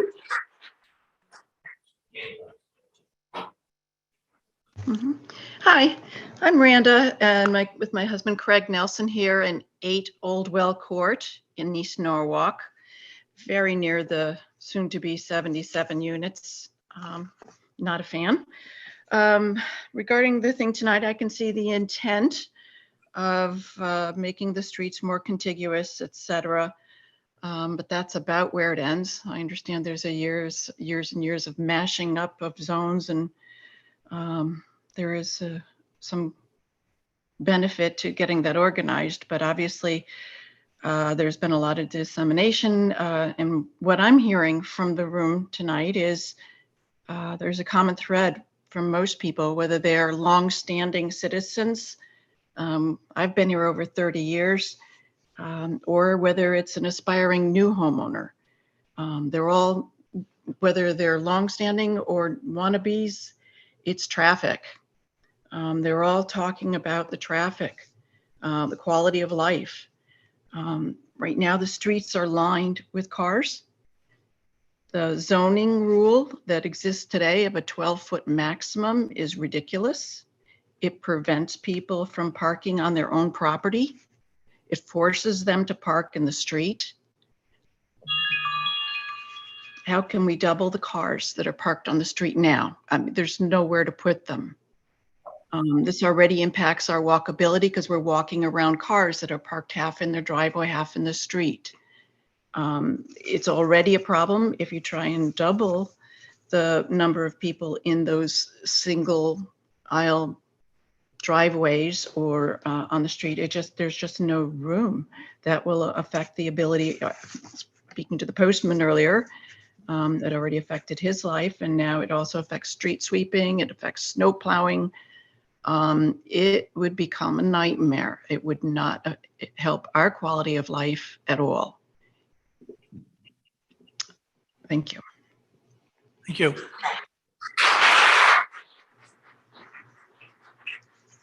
Our next two speakers, Dan Russell and Lisa Brinton.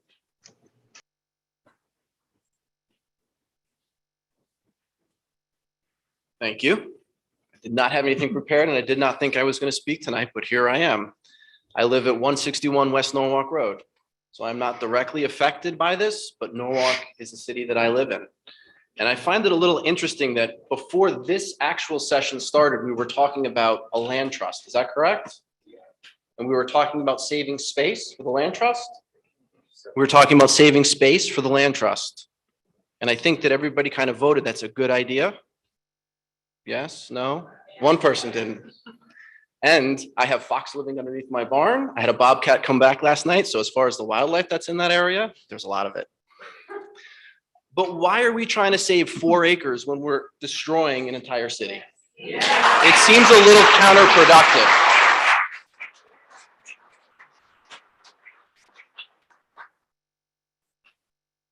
I like the fact that people want to live here. And when people want to live here, prices go up. That is just a fact of life. There is other ways to be able to bring new people into our community without completely changing, what is it, 50% of the zoning? Is that anybody? How much are we changing? Anybody? Bueller. Anyway, it's changing a lot. So some people like living in a city, some people like living in a town. I like living in Norwalk.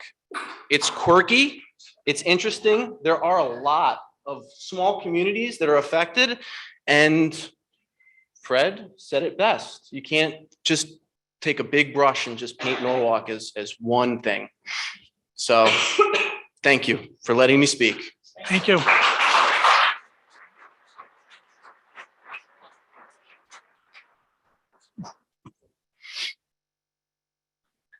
Lisa Britton, 19 Shorefront Park. I want to just tap into something that Fred Wilms brought up, and he said that we weren't Stamford. You're right, we're worse than Stamford. We're more densely populated than Stamford. The other thing that's happened in Norwalk that didn't happen to Stamford is our downtown has been cut into a quadrant. Wilton was able to stop Route 7, we didn't. This is another example in terms of the upzoning. It's something that at least I'm pleased to see the neighborhood out here to try and stop this upzoning. I want to try and recap a little bit what everybody said, and I'll try to make it brief because it's going to be starting to get late. I understand the need to simplify our zoning regulations, and I appreciate what you guys have done. I also appreciate the broader housing crisis, but I see them as two distinct issues. Tonight, I want to address the impact of 10 years of development and 50 years of lax zoning enforcement. We've already got more diverse housing than our neighboring towns. Our streets are torn up and congested, the sewer treatment plant needs an upgrade, and our schools are overcrowded. We face budget issues. That's why no single family neighborhood should be upzoned to 2-family, or that apartment height should be increased. One turns owner-occupied neighborhoods into multifamily rentals, effectively devaluing the middle class's single largest asset, their home.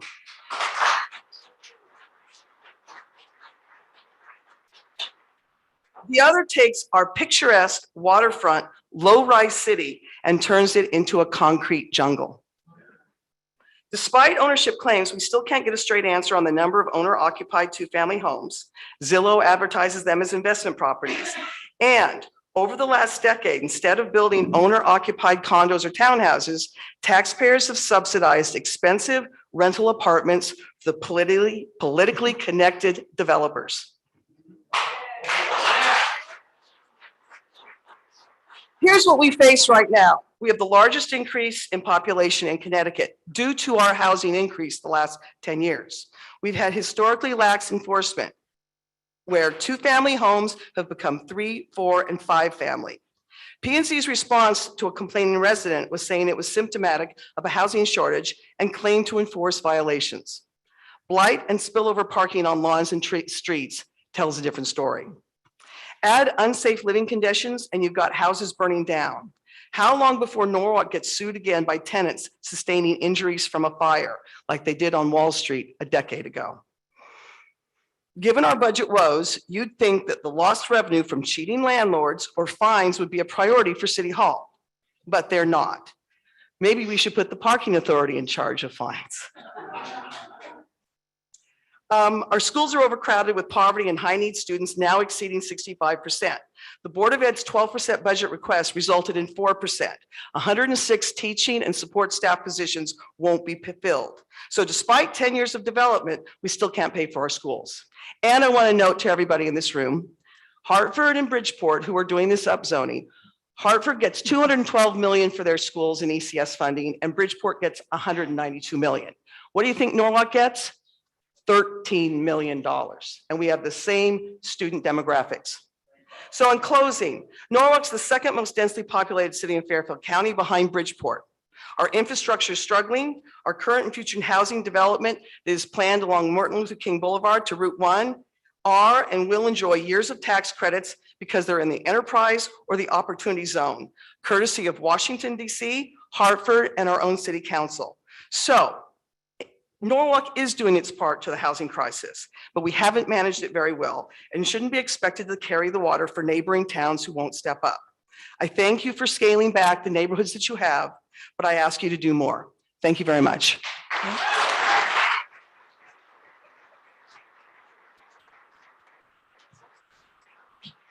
If anyone remotely would like to speak, please raise your hand electronically now. And then while that's happening, the next two speakers, Lisa Henderson and Richard Bonifant.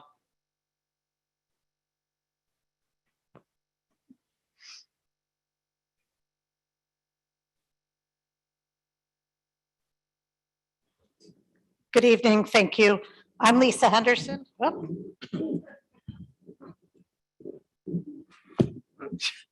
Heck is wrong? This one, you think? No.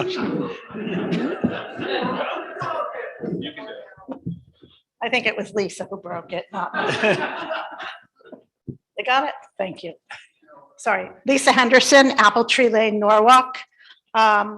We also own properties in 4 other districts, and I am a proud lifelong resident of Norwalk, though I'm not going to share how many years I'm here. I'm here to speak out against proposed changes to the residential neighborhood upzoning. Not only are you pushing this through with little public outreach, a postcard with no detailed information to homeowners after neighborhood meetings were held is a poor excuse for public outreach. The time set for those meetings were difficult for working families to attend, many who live in B single residential zones, which now will become multifamily zones. I believe that you have an obligation to continue to reach out to every homeowner and taxpayer in this city and share with them the factual change to zoning on their property.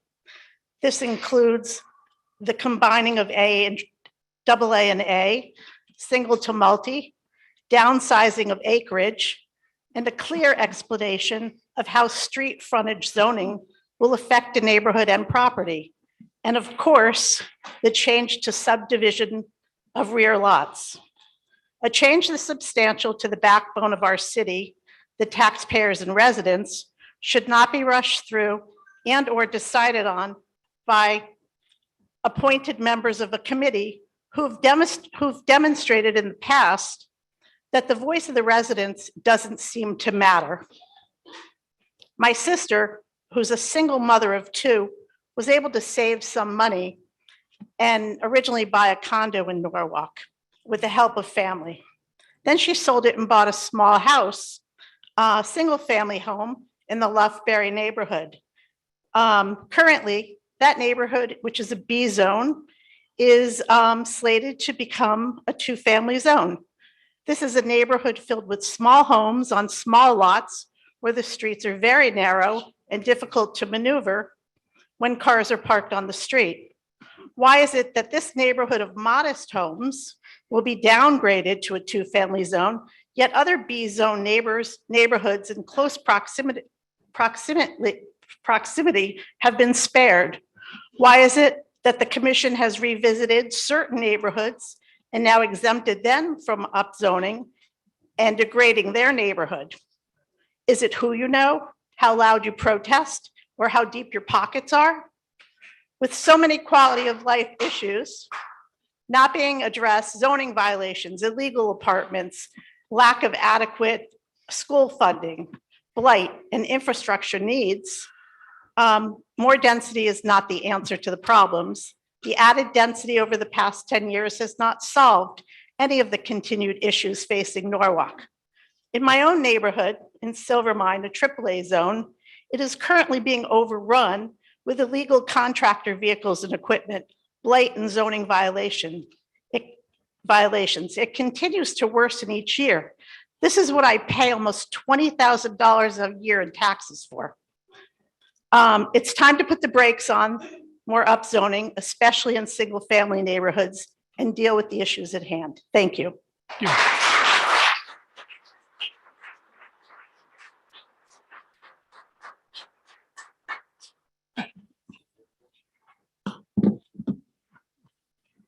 Good evening, Richard Bonifant, 17 Park Hill Avenue, in the Betswood section here, in case you've never been there. It's a beautiful street and a beautiful neighborhood. And I'm real glad that a couple of my neighbors did come out after I sent a flyer in the whole neighborhood. Right?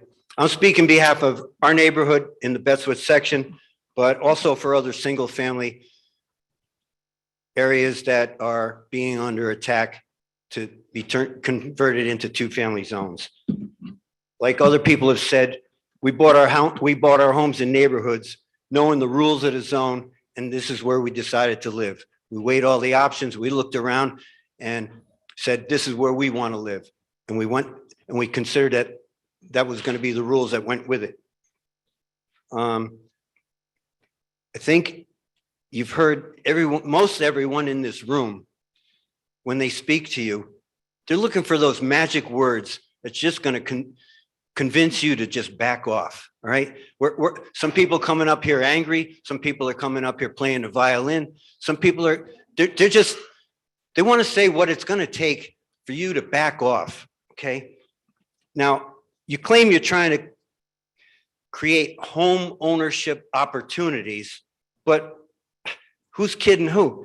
In the last several years, you've approved 10,000 rental luxury units in the city of Norwalk. Come on. All right, so please don't go trying to solve the affordable housing problem by trashing the single family zone.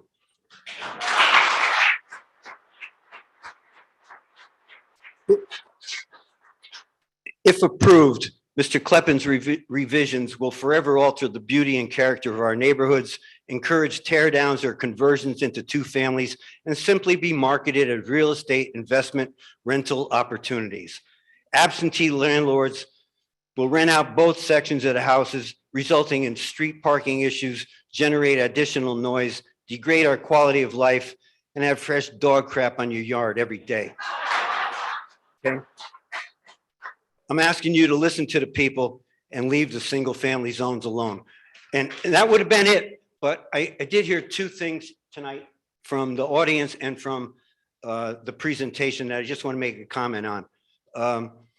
When I hear on Westport and Connecticut Avenues and on the main drags, like Main Avenue, that you want to put the parking in the back of the stores and not the front, well, that does create safety issues because people get a little scared parking in the back. And it also becomes a problem for the abutting residential neighborhoods in the back with like loud parties and broken bottles and things like that when the stores close. And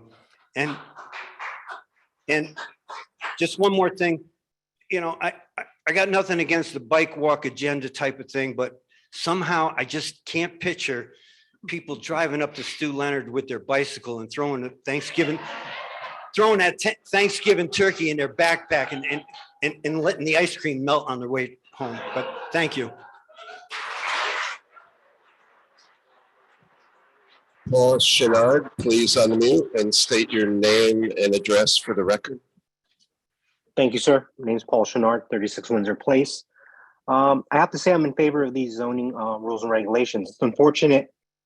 Some of the dual family household zoning was scaled back. That's something that we should probably reverse if possible. The reason why we have a housing crunch is because we are undersupplied. I mean, it's a typical economic situation. We need to increase density. We're experiencing these issues now, and everything looks like it's happening so fast because we didn't act on anything in the years before. So everything's happening at once. This is what happens when we don't plan ahead and we don't implement things in a slow manner. But now we have to catch up. So I'm in full favor of these zoning changes. So they're very thoughtful. It's a lot of work. Most of the city's not going to be zoned differently. It's just kind of a consolidation. Most of these zoning areas that are single family but will be rezoned two family probably will never ever become two family because most families will stay in their homes for quite a long time. So I'm very thankful for the work you guys are doing. I am in full support of the zoning change. I look forward to it happening. Thank you so much. Bye-bye. Mr. Chenard, I apologize. I couldn't tell for certain whether you gave us your address. Sorry about that, sir. 36 Windsor Place. Thank you. Thank you. Bye-bye. Next two speakers, Suzanne Breyer and Thomas Mulligan.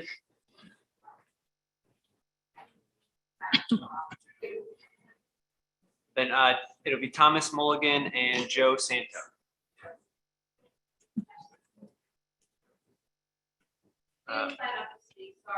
That's okay. Then we have Paul Welty and Joe Santo. Go ahead. Don't forget Joe. Good evening. My name is Paul Welty. I live at 45 Devil's Garden Road. I believe I heard at the beginning of this meeting that Devil's Garden Road was actually removed from that list of. That's correct. Okay. Well, I still speak for, the city of for the other neighborhoods of Norwalk about, I want to reiterate what, just everybody said about the character of the neighborhoods, the long-term appreciation of the neighborhoods. I think, there's the affordability of housing has a lot to do with the zoning restrictions in the towns around us.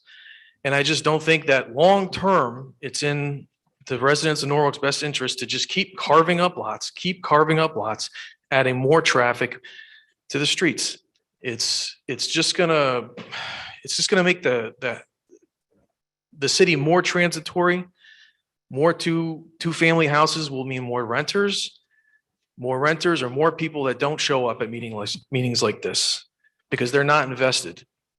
And I think that that's something that has to be considered too, is how much of a percentage do we want to encourage Norwalk to be renters? I mean, we don't want to, it is a city. It's not a small town. I get that.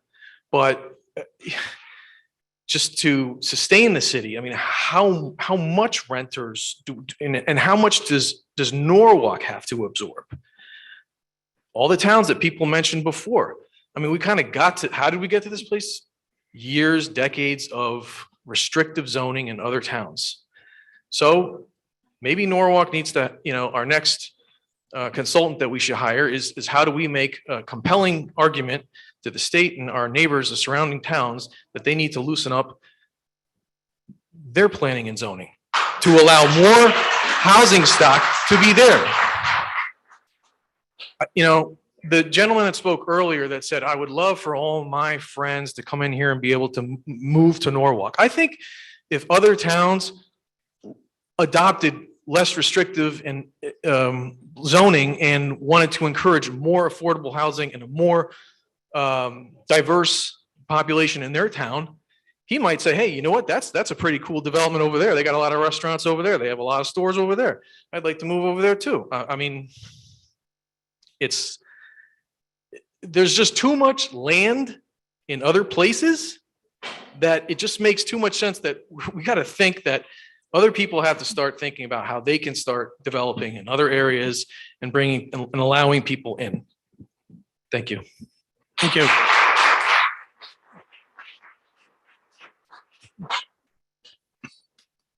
Good evening, everybody. Joe Santo, 14 Eugene Drive.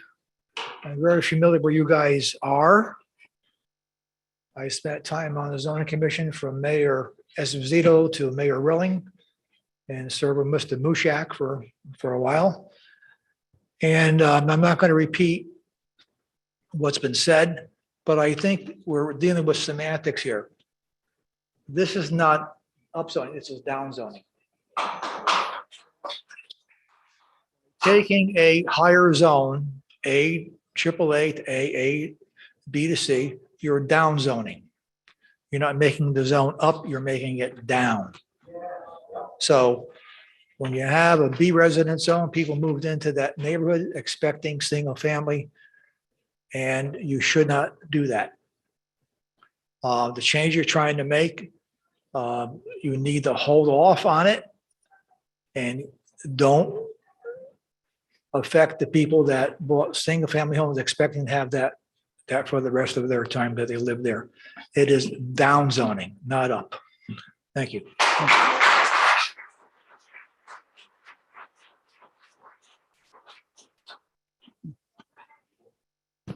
Maureen, if you can unmute and state your full name and address for the record. Thank you. Can you hear me? Yes. Okay, thank you. My name is Maureen Sontag. I live at 78 County Street. I've lived here more than 50 years. And my parents bought the house back in the 60s. And the point that I'd like to make is, well, we've already talked about it, but we'll talk again, parking. Because if you change the one family zone, the single family zone into two family housing, then you really change how many cars that new house would have. Because when I grew up, there were 6 of us in this house, which is a small house. It was a Cape. Most of the houses along County Street and Strawberry Hill are small houses on small pieces of property. We can't, if we put a big house on them that contains 2 families, the whole property is the house. There is no room for cars. And there could be a possibility of, I had 6 in my family, 6 cars. And if you had another family there, that's another at least 4 cars. So 10 cars, where are you going to put 10 cars? There's no place to put that many cars, and you haven't thought that through. And part of County Street, in the plan that you presented that has been modified, and I haven't seen a modification because I couldn't access the map, basically said that one side of County Street was going to be zoned one way and the other side a different way, which makes no sense to me at all. And these houses were here before any of the condos came in or even the high school. So you're actually, we've kept our lawns nice and kept our house nice. And if you change that, you know that, first of all, the front yard's going to be all cars. And we can't park on the street, which is a good thing, but the street is so busy as it is that where's all this new volume of people? Where are they going to go? There's just not room for all of that. And it's a real shame that it feels to me like the people who came up with the plan don't live here, and the people who came up with the plan didn't look at the neighborhoods and didn't look at the houses to know that I have 1/3 of an acre. That's small, okay? Part of that 1/3 is my house, part of it's the driveway, etc. But if it becomes a 2-family house, it's going to be all house with hardly any driveway and no room for anything. So I'm really sad that this came about without any input from us because you didn't want to hear from us. And now that it's at the end where you've already had this great plan developed, that somehow I'm hoping that you'll listen, but history has shown that you don't listen to us. And I just want you to know that this plan does not do Norwalk anything good. It turns out badly for us homeowners who've been here for so long and who love this city. And now what's going to happen is we're going to sell and we're going to get out. And maybe that's what you want, but it shouldn't be what you want because it's a bad plan and you need to rethink it. And for all the people who live in the area, I mean, not just this area that are affected, that, you know, it's like, you didn't really think about the neighborhoods and the people who live in them, who care for their property, who do everything we're supposed to do. And you're going to change that so that all we're going to have is big houses. Do you know that County Street right now, it's so busy as it is and we can't park on the street, and that's a good thing. But it's so busy right now that if you had, each house had like 10 cars, you know, you wouldn't be able to move on County Street at all. And nobody's doing anything about that sort of part of the problem. You're not even addressing that part of the problem. So before you actually come up with a plan that's supposed to work for all of us, you should really have thought through these other pieces that all of us who live here think about all the time. And thank you very much for that, for allowing me the opportunity to speak on this. And good luck with all this. The end. Next two speakers, Crystal Lane and David Bailey.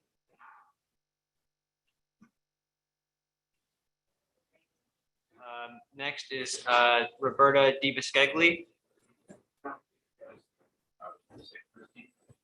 Crystal is here. I'm Roberta. Where's Crystal? Okay.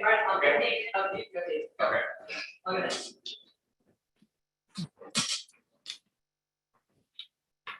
Hello, good evening. My name is David Bailey. I live at 39 Brookline Avenue. That's kind of in the Golden Hill area that's being disputed one way or the other. I do want to just point something out for the woman who was talking about East Norwalk. Just coming here to this meeting, I don't know if you've noticed this, but just getting off of 95, that exit ramp, we're backed up all the way across the bridge. That's how busy that is now. So, but without getting into all the weeds of traffic, parking, all the things that you've heard, these bristly topics and comments, my question is this. Our house, when we bought it, and we've been in this neighborhood for 39 years, that whole Golden Hill area. And just this morning, I walked down to the train station like you're wanting to accommodate people to do, went into the city, came back and walked back home again. That's what that neighborhood is good for. And I understand that's what you're trying to create, that kind of environment. My point is that environment's already there and the congestion's already there. And I get that you're wanting to make affordable housing. I heard people complain they can't afford it. Why is that our fault? That isn't our fault. I mean,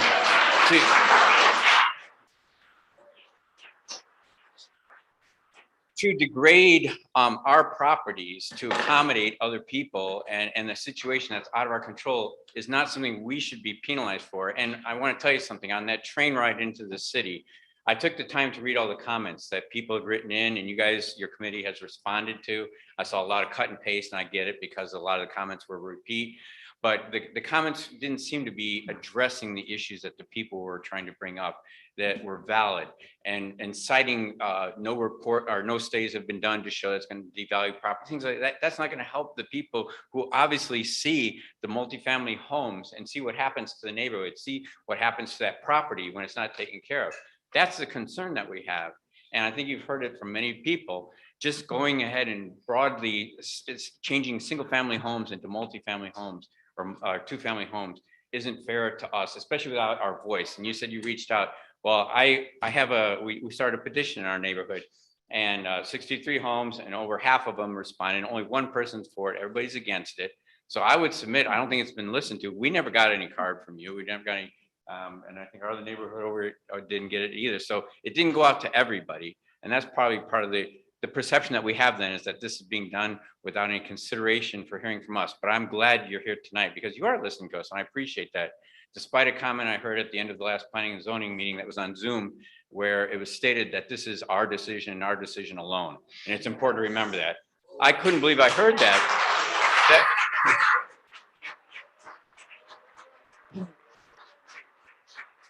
It may be your decision to propose something, but it's our neighborhood, not your neighborhood. And for you to just arbitrarily change our neighborhoods without hearing from us, which you are hearing tonight, and I hope you're listening, and you heard that last Zoom caller comment that she didn't think you were listening. I hope you truly are listening, and that's all I wanted to say. Thank you.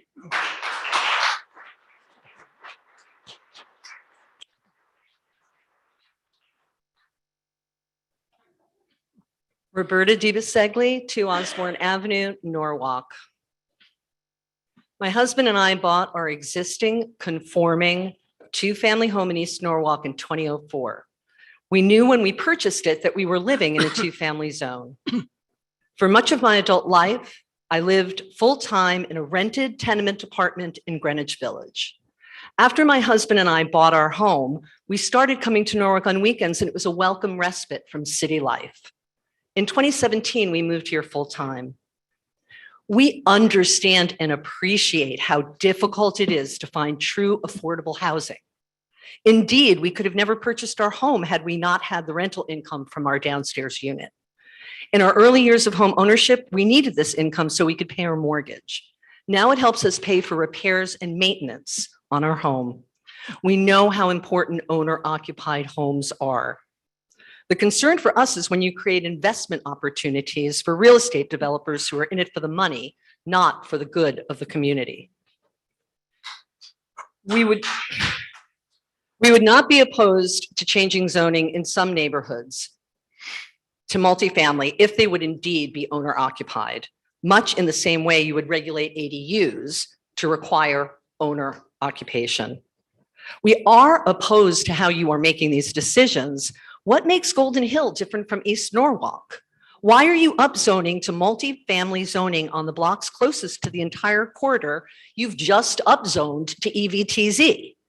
Your decisions occurred to us as arbitrary, although we find it interesting that you've decided to scale back upzoning in neighborhoods where commissioners live.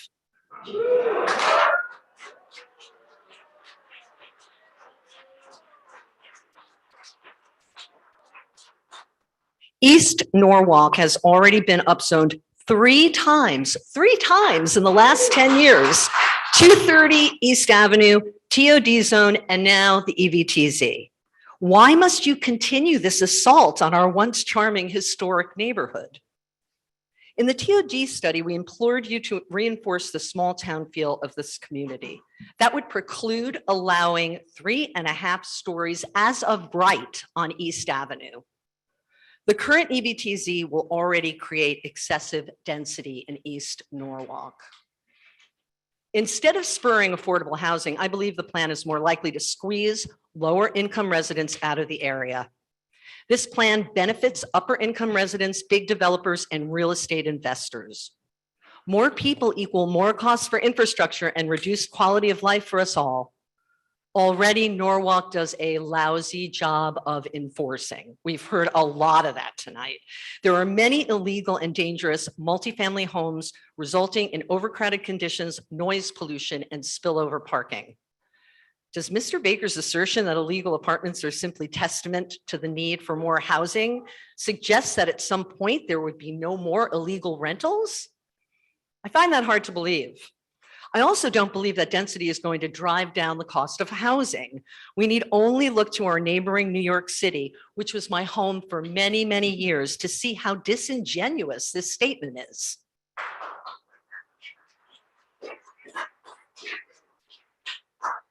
East Norwalk has streets and other infrastructure that were developed hundreds of years ago, and the number of cars and residents here is already well past carrying capacity. Once again, I would love to have an update on residential parking passes. Your so-called walkability plan is not going to change that. Already, I walk and bike as much as possible, but there are many errands that require a car, as does my job. And I want to note, my husband and I live together. We're a 2-family household and half of a 2-family house. He doesn't drive. We have one small car in our family. I rent space for my work vehicles. It's still virtually impossible to park. Parking is real. This is not pretend, guys. You're overdeveloping this area, which is violating our right to quiet enjoyment of our homes, overburdening schools and infrastructure, and threatening our watershed. We are opposed to this level of upzoning, not just in East Norwalk, but throughout our fair city. Stop increasing density for the sole purpose of population counts and maximizing tax revenue at the expense of the quality of life for those of us who already live and pay taxes here.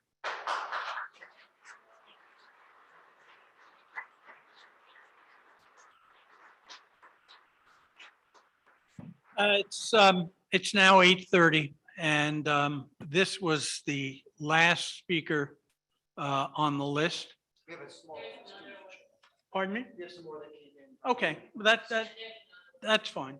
Then let's finish up the list. Pardon me? We won't get through this by 9. So if you want to, if your plan is to go till. I'll ask the commission, would you prefer to take the break now or wait until 9 o'clock? It's not up to you, Now, commission members who may need bathroom breaks and the like. I vote for now. We'll take a 10-minute break now. We'll get back together at 8:42.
All right.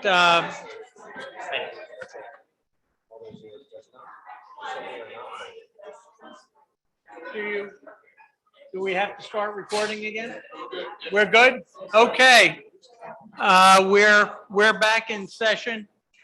Brian, I think what we're going to do now, since there are relatively small number of speakers in-house, but still some on Zoom, let's finish off those of you who are here, and then we'll open it up to the Zoom callers. Brian, you want to call the first two? Sure. First is Jessica Braz, and then after Jessica is Sonia Suarez.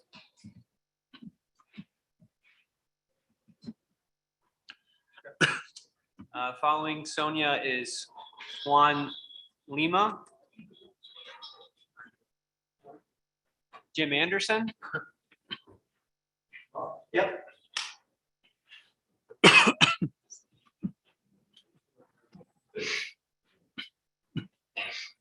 Jim Anderson, 2 Old Well Court, deja vu. I was here for the Mill Pond. I spoke about that. I'm obviously against a lot of what you are proposing, but I'm not going to repeat what was said.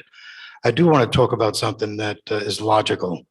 And I've been a utility worker, electric and water, for 35 years, and also a property manager for 20 years. So I have kind of both aspects of the infrastructure and the relationship of owners, investors, and renters. First, the infrastructure. I actually designed West Avenue, the electrical system myself. So I know electrically what that can handle and what it can't, water-wise also. As far as the renters and owners, and that has validity to it, affordable housing, you're kind of bending to a developer, an investor, and they want their maximum profit, as proven with Mill Pond. We asked to scale back, and that's obviously not happening. The only thing that I saw wasn't mentioned is the diverging intersection that the state of Connecticut is building. We all can see that. At exit 16, it's going to be the first intersection to be built in Connecticut. And that will essentially, and it's been proven in work, will increase the traffic that's on 95 north and southbound to go into East Norwalk and West Norwalk. And that means that valve, if you think of a plumbing system, that valve is going to get a lot bigger. Those cars are going to get off of 95 north and south and go into East Norwalk and go into West Norwalk, increase traffic flow faster. You already know the streets are limited, Gregory Boulevard, Seaview Avenue. It just doesn't make logic. So please consider that. What else? From my street, I see already, and I saw it on Memorial Day weekend at 1 o'clock, the park was closed down. I live a half a mile away. I can clearly see the Gregory Boulevard was shut down. I live right behind the Mason Lodge. I can see the cars stopped. I witnessed police cars and an ambulance trying to get through the traffic. They could not. There is a senior center that is at the Ludlow Center there. They repeatedly get ambulances and emergency vehicles. Speaking of the high rise, I did take a Citizen Police Academy last October. I'm going to do it again. We have an excellent, excellent police department along with the fire department. But I fear for them when they have to go inside a high-rise apartment building. I may not look it, but I do come from the Bronx, and I know what a high-rise and the dilemma of hiding in stairways and what goes on in long hallways, and trying to be an EMT worker and getting to someone who's in distress. Please consider that also. I mean, that's I wouldn't want to live in a place like that. That there's a possibility that the police may not get to you in time, or an EMT worker may not get to you in time. Thank you for your time. I appreciate you really looking at this and listening to everyone. Thank you, guys. Thank you.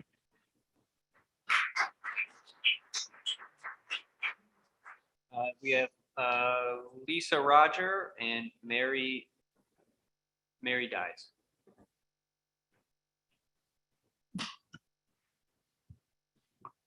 Good evening. My name is Lisa Roger and I live at 11 Hayes Avenue in East Norwalk. I have attended planning and zoning information sessions in person and at City Hall and via Zoom with Steve Kleppen.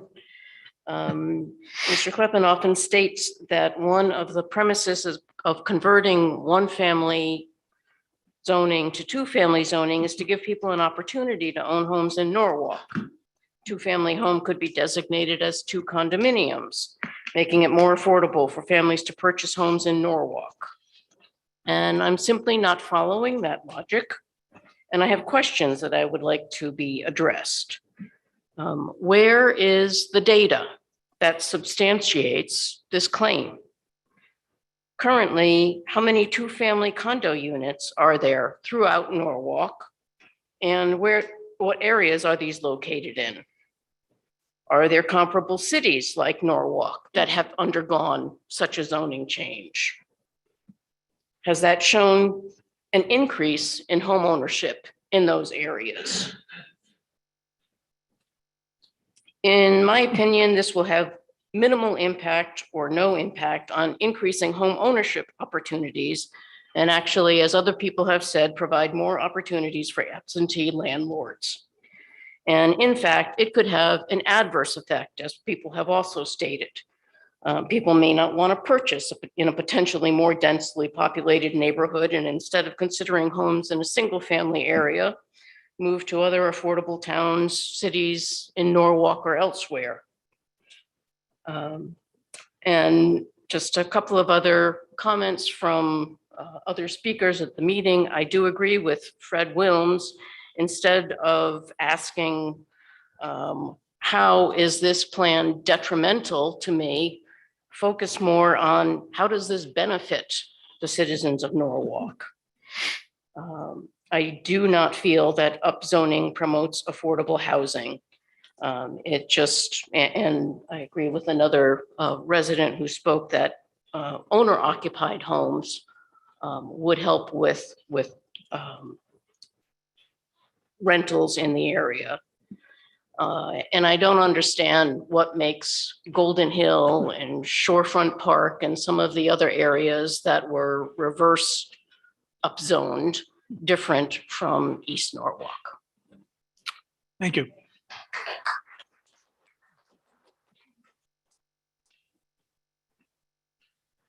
Hello, I'm a little taller. Hi, my name is Mary Dies. I'm from Oakfield Road. And if you look at the map, there's the Golden Hill area, and then Oakfield Road is a part of a chunk of neighborhood right below Fairfield Avenue. So it's kind of cut by Fairfield Avenue. And the area, as far as I'm aware, the entire thing is Golden Hill. I'm not sure technically designation parking, I know it's a part of it. But what I want to speak to, I am not in favor of upzoning the single family homes. But what I want to speak to is kind of when you look at the map top down, it does make sense to expand. I live in South Norwalk. This is the area. It does make sense to expand the area that I'm in to two family and multifamily, especially given that like Fairfield Avenue cuts it. It's sandwiched between Fairfield Avenue and West Avenue. But I think there's something that is really interesting, and there's validity to visiting these neighborhoods.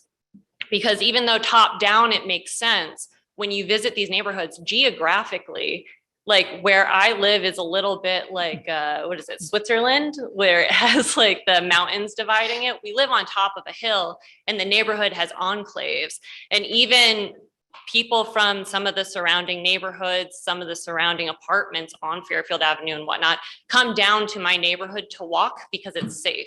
And to give you an idea, it used to be, 100 years ago, it used to be a horse track. And so it has a roundabout where families and people walk their dogs and we see new people, but everyone in the neighborhood welcomes that because they know it's a safe place to walk in between West Avenue and Fairfield Avenue.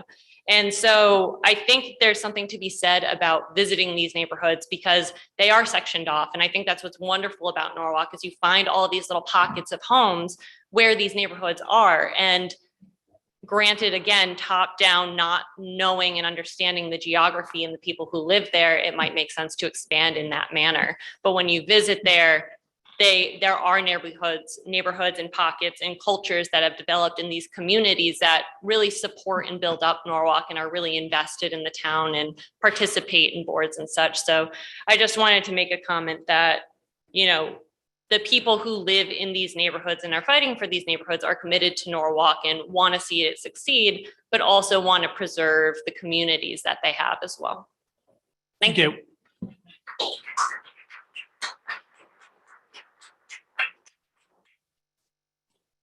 We have Sarah Hunter and then Diane Cece. Hello there, Sarah Hunter, 17 Schofield Place. So I would say my point here is going to be revisit the why on why you're doing this, because Mr. Kleppen got up at the beginning and he said, you know, here's why we're proposing this. And going through that, one of the first points was to simplify the zoning. I'd say, but why do you need to simplify it? What is the benefit of simplifying it and at what cost? If you're painting it with a broad brush to simplify it, you end up having all these situations where you've got a lot of angry residents who have their unique situations, bought their homes in their positions of single family home. And I'm specifically looking at the point of taking single family zones and trying to upzone them to more than one family. People bought their homes and are highly invested in single family homes in the neighborhoods that they picked. And to simplify zoning in order to do what? I'm not quite sure what it does when you look at that and stack it up against people who bought their homes in their lives. I don't think simplifying the zoning really buys the people of Norwalk anything. The POCD was also mentioned as one of the whys that we would do this. And I've actually been here a lot of years, and 20 years ago maybe, and then about 10 years ago, been part of the workshops on the POCD. To my knowledge, the POCD doesn't really do anything other than it's a nice guidance document, but I don't know that anybody's ever gone to the POCD and said, this is actually a zoning restriction or a zoning call that we have to make based on the POCD. I don't think it actually, I don't see what one has to do with the other here. When we said one of the other points was to concentrate development near transit, and that's just common sense. It is and it isn't. Yes, you want more density near transit, but what's near and what matters? If you have a single family home that happens to be near transit and it's on a small lot, say 1/10 of an acre, making that multifamily makes it ridiculously dense. So I don't think you can paint that with a broad brush either. I think you have to look at the lots. There was one moment at the beginning of this where there was a picture that you had up in your presentation, Mr. Kleppen, that showed 2 lots. One was on the left. It showed a sketch drawing of a single family home, and then the same size lot on the right, having changed it to a 2-family. And it's innocuous looking enough, but what it didn't have was cars. And it didn't have any of the other abutting neighbors that would be along that way too. So if you take one home, one place, and you make it 2-family and it has no cars, it's on the same size lot, doesn't look so bad. When you go to our neighborhoods and you look at what that would actually do, to start doubling up on all those homes in those small lots, it's a very big difference.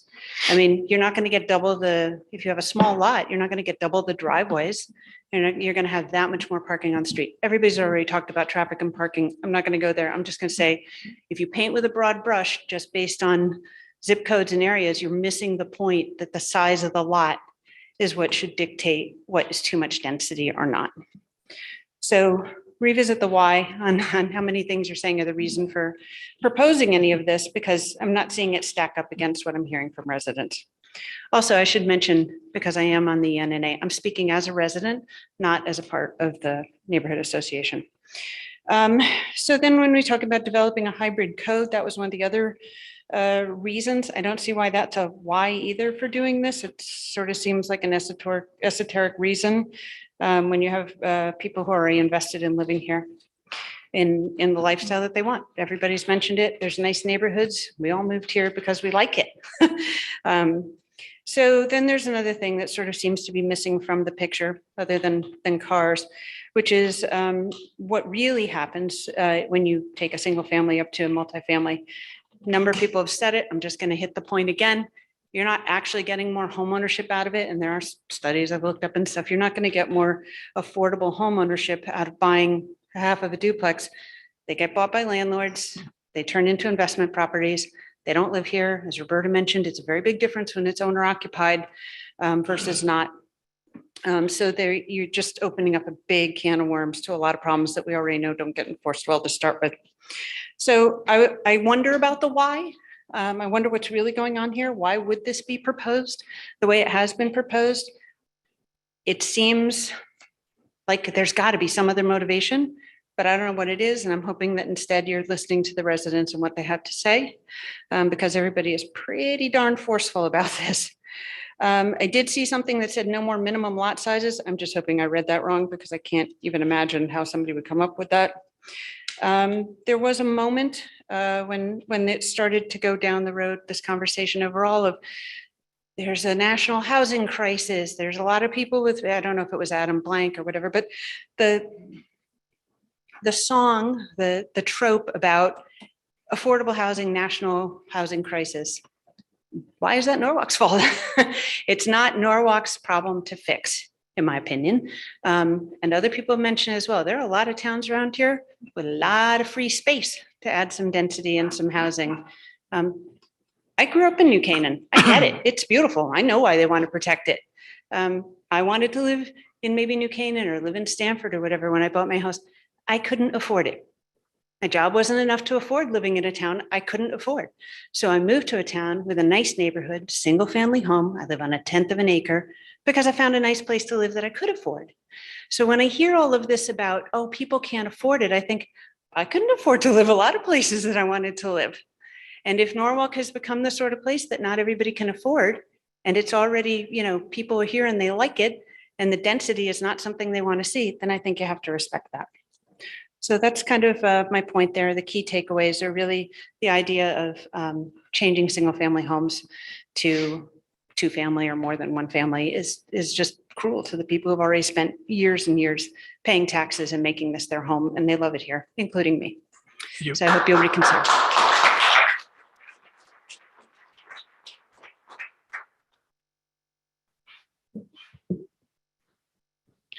Thank you, Diane Cece. Mr. Chairman, actually, you know, I wear 2 hats. So what I would like to do is just make a couple of brief comments tonight as a resident and homeowner here. And then at next week's meeting, after we get some more information from staff and have another opportunity to review the most recent changes, I'll be making a statement on behalf of the board of the ENNA. That's fine. Thank you. What I wanted to speak about tonight then is just to make some clarifications and what I think are corrections to what the folks who are still here and people who have left have heard early in the evening. And I'd like to get that on the record tonight. I may actually repeat it next week, but I just want folks to be clear that there are kind of a couple of different ways to look at things. And we understand with public hearings that we don't really get a chance to rebut the rebuttal, but we do know that a lot of the things that people raise as issues, questions, and concerns, ultimately staff has an answer to it, but there's really no dialogue back and forth with the community. So that's why, in fact, we had asked for these 2 meetings to be held as forums instead of legal public hearings. But nonetheless, I'd like to get it on the record. So in terms of some of the things I wanted to clarify, I think that someone had said that this was one of the plans and studies that probably had most public exposure out of all the ones that we've done, like in the past 10 years. And I would say that while it may appear that way to folks who are close to it in the city, in reality, there's probably 90% of the people who live in the city have no idea what's going on with this right now because of the limited exposure in terms of social media, the way the postcard was developed, et cetera. So I think maybe not with this, but again, I would urge you to continue to improve communication and how we get information out to folks. Another point that was made was that this was one of the plans that had the most extensive amount of time invested in it from the time that you first approved it to look at it to begin with at the 2019 POCD. And then it was taken up in earnest in terms of bids for 2020. So why is that important? It's important because the city itself and staff and the consultants had 2 years and 3 months to work on this plan. Even the commission themselves, when you would look to get monthly updates from staff, you didn't get the type of updates and feedback where maybe you could have considered some of these controversial items early on. You simply got feedback from staff saying, we're still working on it. The consultant's making a lot of changes. We expect to have something soon. I observed most of your meetings, as you know. And I don't recall seeing any meeting that had the type of feedback with a presentation that staff was able to give you, like they did for the water side plan, for the industrial studies plan, for the TOD plan, and the EVTZ zone plan. So essentially, there was nothing. That would be bad enough if that was just it. What the result of that is that the public only really saw this for the first time, and I'll clarify the dates, but I believe it was April 22nd. And so there's virtually no time between then and now for the public to really digest this massive plan. In fact, as you know, that presentation, staff decided to even withhold the map that showed all the changes. And I think we see now why they withheld it from the first meeting, because it's just that controversial. When you take that into account, that they withheld the map from the public until I believe it was mid-May, and now have subsequently made more changes to the map based on feedback they had with other presentations. Now we're looking at the public has really had about a week and a half to 2 weeks to digest this, to come and speak to you tonight. I'm sorry, I'll try to get through this as quickly as I can. Someone mentioned, and maybe Mr. Schulman at the beginning, that this is a type of plan where none of you would expect that 100% of the people are going to come out and support it.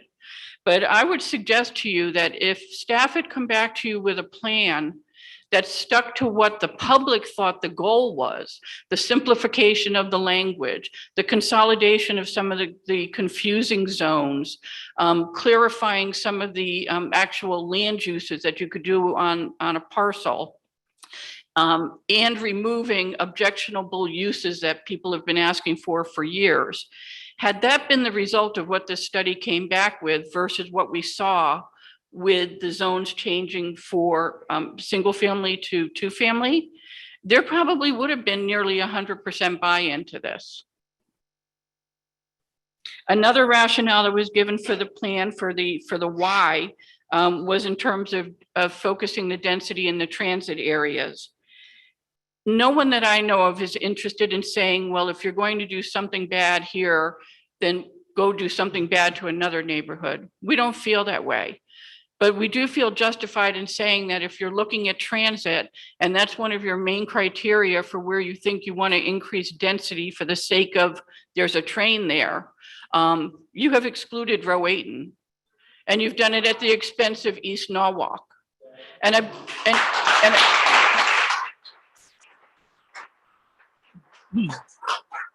I believe, and I need to check the statistics, but I believe that there's actually more ridership out of Rowayton as well. This leads me to something that I think you've heard before, and I hope you'll consider before next week's hearing. The terminology, I didn't dub it, others have, the terminology that now it comes down to picking winners and losers. And that is super sad, because that's not what we want to happen in our city. And we don't want to pit neighbor against neighbor and neighborhood against neighborhood. You've already heard about affordability. In the absence of some proof, I understand Mr. Baker is actually working on providing some statistics that may back that up in terms of any relationship to the type of density that you're recommending, being able to increase affordability. All of us contend that it doesn't. We've already seen it because the development that's happened to date is primarily not just market rate, it's luxury market rate, especially in East Norwalk. In terms of East Norwalk itself, we have been upzoned 3 times. And maybe we're using a slightly different definition because it's a new word to us. But there was the original TOD designation long before a TOD study was done. We call it spot zoning. I know that you don't agree, but it's 230 East Avenue. And it resulted in 189 apartments there. The second upzoning was a total zone, the 2-mile radius around the East Norwalk train station so that you could comply with the fundamental tenets of TOD. And that was the second thing that was enacted. And then finally, the third thing is the East Avenue Village Transit Zone, which was upzoned to allow the maximum height and density along the East Avenue corridor. When we looked at that, Mr. Baker pointed out to us that that was only 84 parcels in that corridor going from I-95 down to Cemetery Street. I think that the people in this room and who are listening and who watch this tape need to know that it may be 84 individual parcels, but the amount of density that's allowed under how that regulation went through allows for upwards of 1,100 units if it's ever completely built out. So it could be 84 parcels, but it's a lot of density. And then you take into account Cemetery Street, which is kind of an offshoot of of that zoning and was upzoned on its own, given its own parameters to allow 77 units to be there. Another thing that I think needs to be clarified is that getting information about exactly what's changing on these maps, what exists now in terms of what's allowed, and what is going to change under these maps. Thank you, Mr. Kleppen, for providing the spreadsheet that you did for me. I read this stuff all the time. I'm very engaged, as you know, and I actually had to call Steve and have him walk me through some of the stuff on the phone because I couldn't understand it. An important thing for people to understand when you talk about the fact that there's only a small portion of East Norwalk that's related to transit that you're looking to upzone. I actually did an initial count and I thought I came up with 160 parcels. And I thought that was pretty horrifying myself, just based on what's already been upzoned. But in fact, I got the information today that when Mr. Baker went back and did the analysis actually based off the streets and the maps in East Norwalk proper, it's not 160, it's 254. 254 parcels in tiny little center East Norwalk, in addition to what's been upzoned. Finally, I want to point out 2 things process-wise, and thank you for your time. Mr. Kleppen or someone pointed out that in addition to the regulations that have to do with zoning and land use, that you are looking to put in some of the improvements that we have asked for, residents and associations have asked for years, to improve public notification to abutting neighbors and to neighborhoods whenever an application of magnitude is coming through. However, what he failed to say is that requiring a placard to go up to alert the neighbors that there's an application for a development there. There's no intention to put that up when the application comes before you or across the desk of zoning. When I went back and I reread the specs, the placard would only go up at the time that the public hearing is scheduled. And so essentially you're giving people 10 days notice. So I almost want to say it's better than nothing, but honestly, it's kind of a false sense of security for people to understand what could happen in their neighborhood. So I think that that needs some clarification so people understand the scope of what you're looking to do. And then finally, I think that a lot of the focus has been on the upzoning in terms of increased density, especially 1 family to 2 family. But I want to point out, and I remind people as well, and I'll talk about this next week as ENNA, that people also need to take a look at that very excellent chart. Thank you so much to the consultants. There's now a chart that has the 14 new zones going across the top. And then along the left side gives you all of the possible uses. And within the grid, as Mr. Kleppen pointed out, you can see what's permitted, what's not permitted, et cetera. So that's a very handy tool, but I don't think a lot of people have been paying attention to it because of kind of the monster they've been looking at in terms of what the upzoning is. And so I hope that people will pay attention to that, because I think that there'll be requests that we'll certainly be making to remove some objectionable uses altogether. And so I think it's an important point that that you should make with the public. I went much longer. I'm so sorry. Thank you. Thank you. Okay.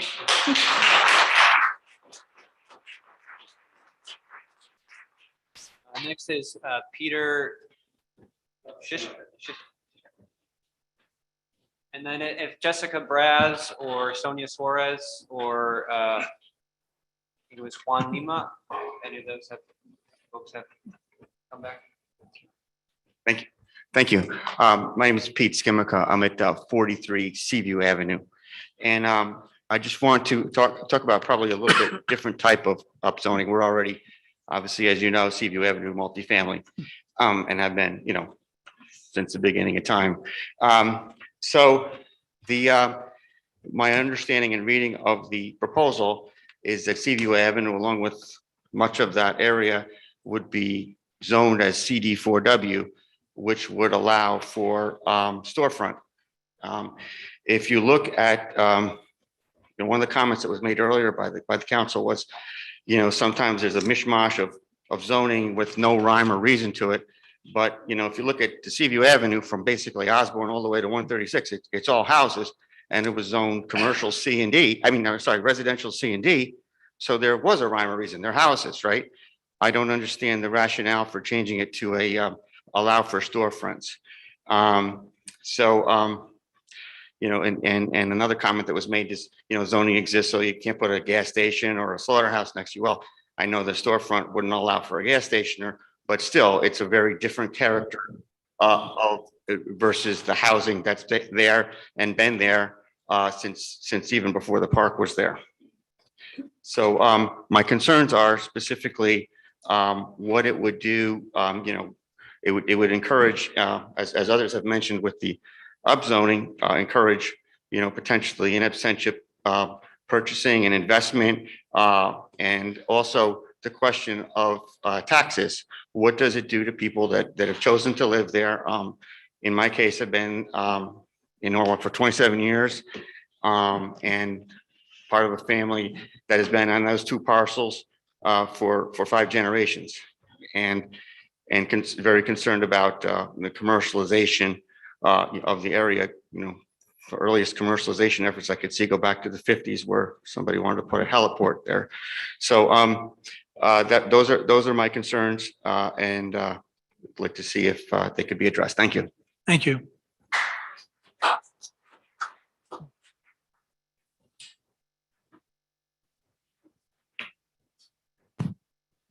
Catherine Levine, if you can unmute and state your name and address for the record. Hello, my name is Catherine Levine. I live at 13 Olmsted Place here in East Norwalk.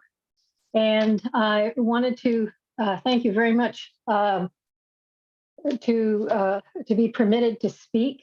I moved here to Norwalk and I was floored by the unique quality, the history, the location. This was, I called my husband on the other coast and said, come, this is where we have to be. So I wonder, having come from a place where when you're used to this all the time, you may not recognize the value to it, but you truly have a gem here that is envied by many people. One of my journals this week had a publication, Fortune 12, and they recognized 50 family-friendly, ideal places in the U.S., Hawaii included, that evoked, this is what you should be looking for. Norwalk was one of those places. So I wonder if possibly looking at that, that the value that other people have in this town, they identified median prices for single family homes. The beautiful nature in the area, culture, arts, the diversity of culture, education, quality, healthcare, hospital proximity. So this really is particularly unique. So I wonder if perhaps looking at some of the statements that were made today, that there obviously are some issues that we have: congestion, and traffic, and bike access, and water, and infrastructure. I worked previously in software development. One of the things that we were notorious for was, instead of making a fix, we continued to put repeated patches out. And I wonder if this isn't the chance to take and make a scalable solution, deal with the infrastructure changes before you expand and build and make new problems.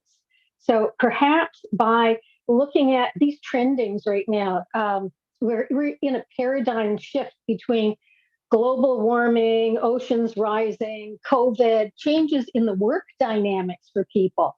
Is this the time to kind of fix what we have, make it better, and then take the opportunity to then look at it after these trendings have kind of established?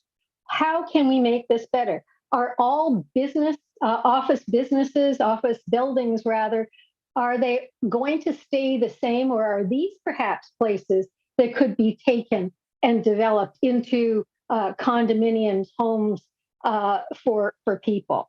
So I'm just looking at the polarization also that this issue has brought to people. You really polarized people and kind of brought together people that may not have been motivated, and they all want to get involved.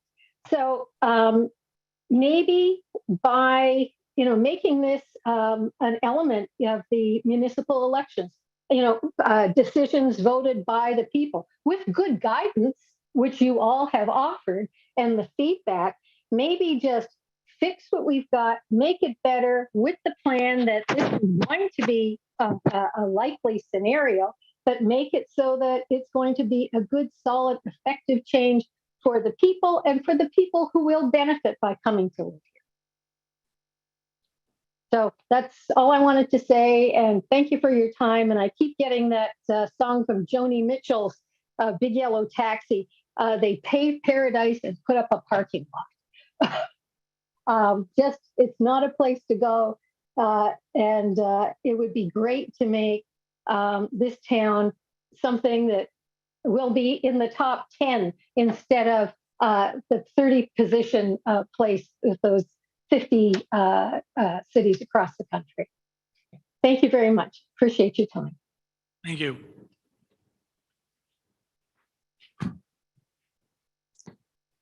M. Zamor, if you could unmute, state your name and address.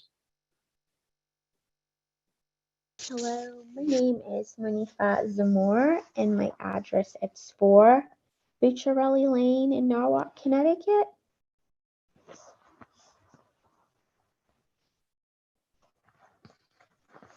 Please go ahead. I thank you for having this meeting. I also do disagree with the upzoning of Norwalk for 2-family. I feel that the area in itself is getting much denser than it was. I've only lived in Norwalk for 18 years, but I've definitely seen the changes, and I really think it would be a bad idea to upzone.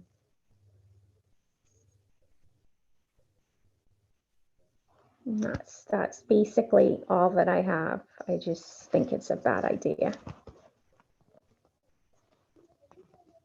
Thank you.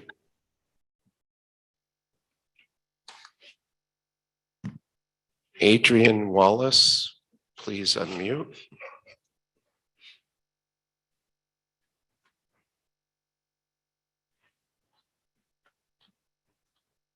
Good evening.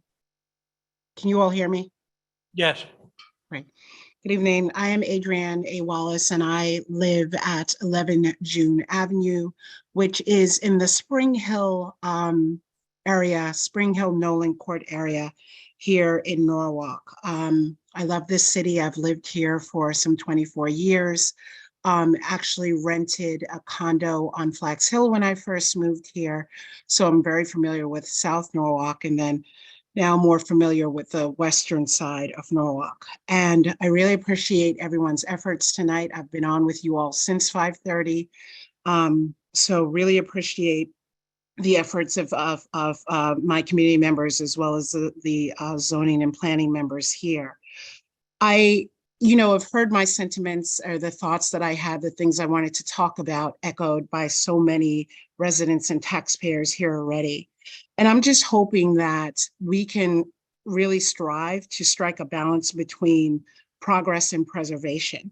As a taxpayer, I know that we have streets probably better than many streets that some of us outside of here would have had. And I know that we probably have a better school system than many, many school systems.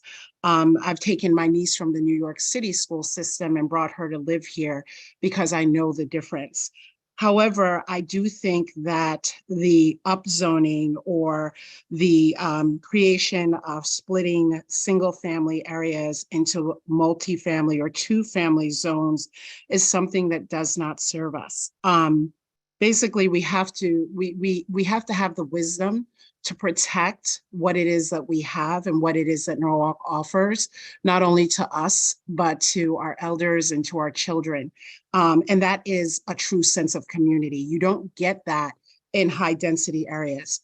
We also are coming out of, and I don't have to remind anyone of this, a pandemic where, thank God, we had the infrastructure to really manage to that type of scenario. And it's not a scenario that we don't know will come again. It may be more likely than unlikely.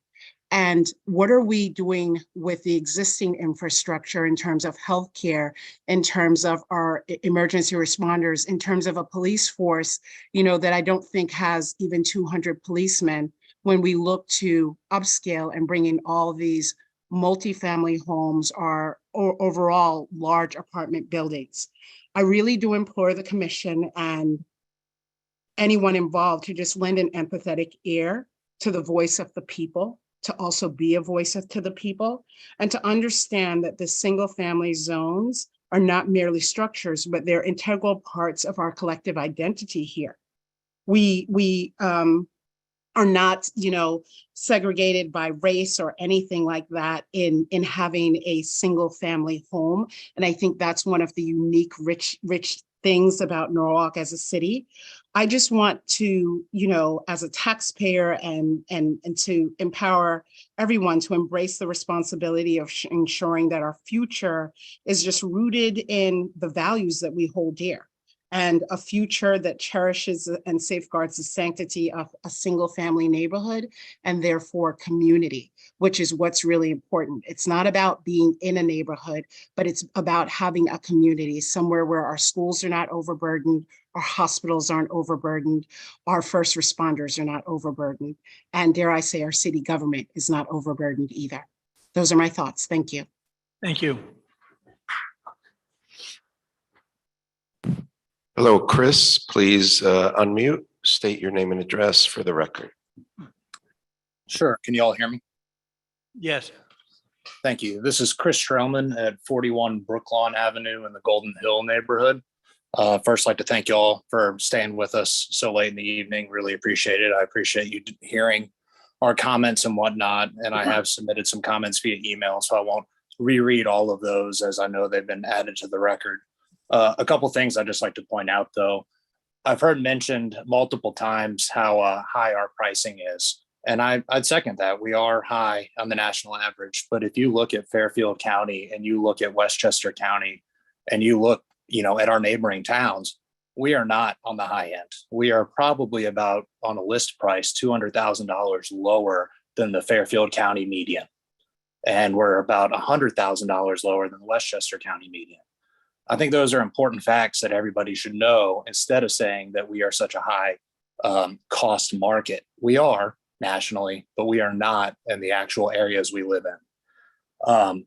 That being said, I can appreciate that we do want to have affordable housing, but I am against the zoning changes to change single family homes to multifamily homes because I don't think that is going to drive affordable housing here. I think there are other ways to do it. I think we need to look at this a little bit closer. I do think that transit-oriented development is something that has some positives. I think there are areas of Norwalk that, we could see some great change, but I don't think we can just do this in a vacuum. I think we have to consider everybody because we are not just speaking for the people looking for affordable housing. We are speaking for every resident of this town. And I think that's another important thing that we have to think about in this conversation. Other than that, I won't belabor all the issues with infrastructure and go through everything there, but specific to my neighborhood, if you look at where Brooklawn Avenue hits Garner, you can't even get a car to pass each other there. So I don't know how we're going to deal with the car infrastructure or the car density growing with our current infrastructure. On top of that, we're not talking about electrical. What happens when Connecticut mandates electric vehicles? Do we have the power infrastructure to deal with that? Right now, our power poles can't even stay up in a light wind. Do we have the water infrastructure? I'm not sure. I don't know the answers to that, but I think all of this needs to be looked at when we talk about density. I'm not saying I have the correct answers to do all this, but I am saying these are things we need to look at a little bit closer, and I am not for these current proposed changes. Thank you. Thank you. Marissa, if you could please unmute. State your name and address for the record, please.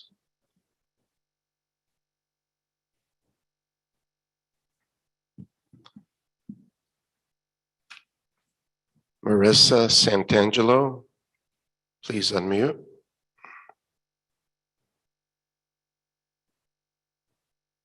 She's gone. Next, we have Tom. Please unmute. State your name and address. Hi, everybody. My name is Tom Danis. I live at 11 Fair Street. And we're like a little pocket in between Main Street and the Route 7 connector.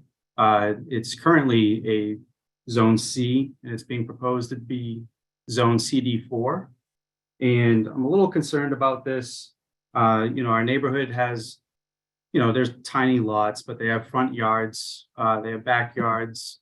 We got a little bit of elbow room, not much, but I'm concerned about the zoning and the large multi-family buildings being allowed and commercial being allowed into this area.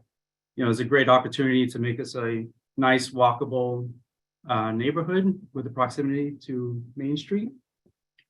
And, we can walk to Valencia, we can walk to BJ Ryan's, that's why we moved here. And, I'm concerned with the setbacks and the heights being allowed here. It'd be tough to have a commercial building with a 0-foot setback, 3.5 stories tall in my backyard. And that's something that's just not desirable. So I'd like you guys to reconsider the zoning for this area, maybe make it a CD3 and, focus the commercial in existing CD4C areas where they need more investment in thoughtful development. Thank you. Thank you. Next, we have Christopher Valente. Please unmute. State your name and address for the record.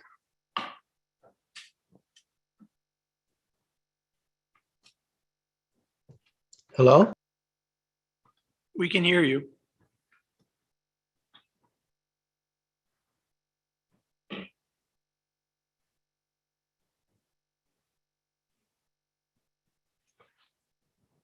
Please unmute. We heard you for a second there.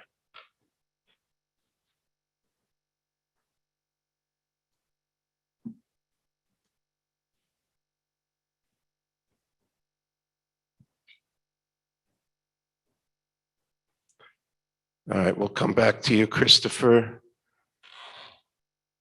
Next, we have Winte. Or Wint. Yeah, hi. Hi, my name is Steve Kovlakas.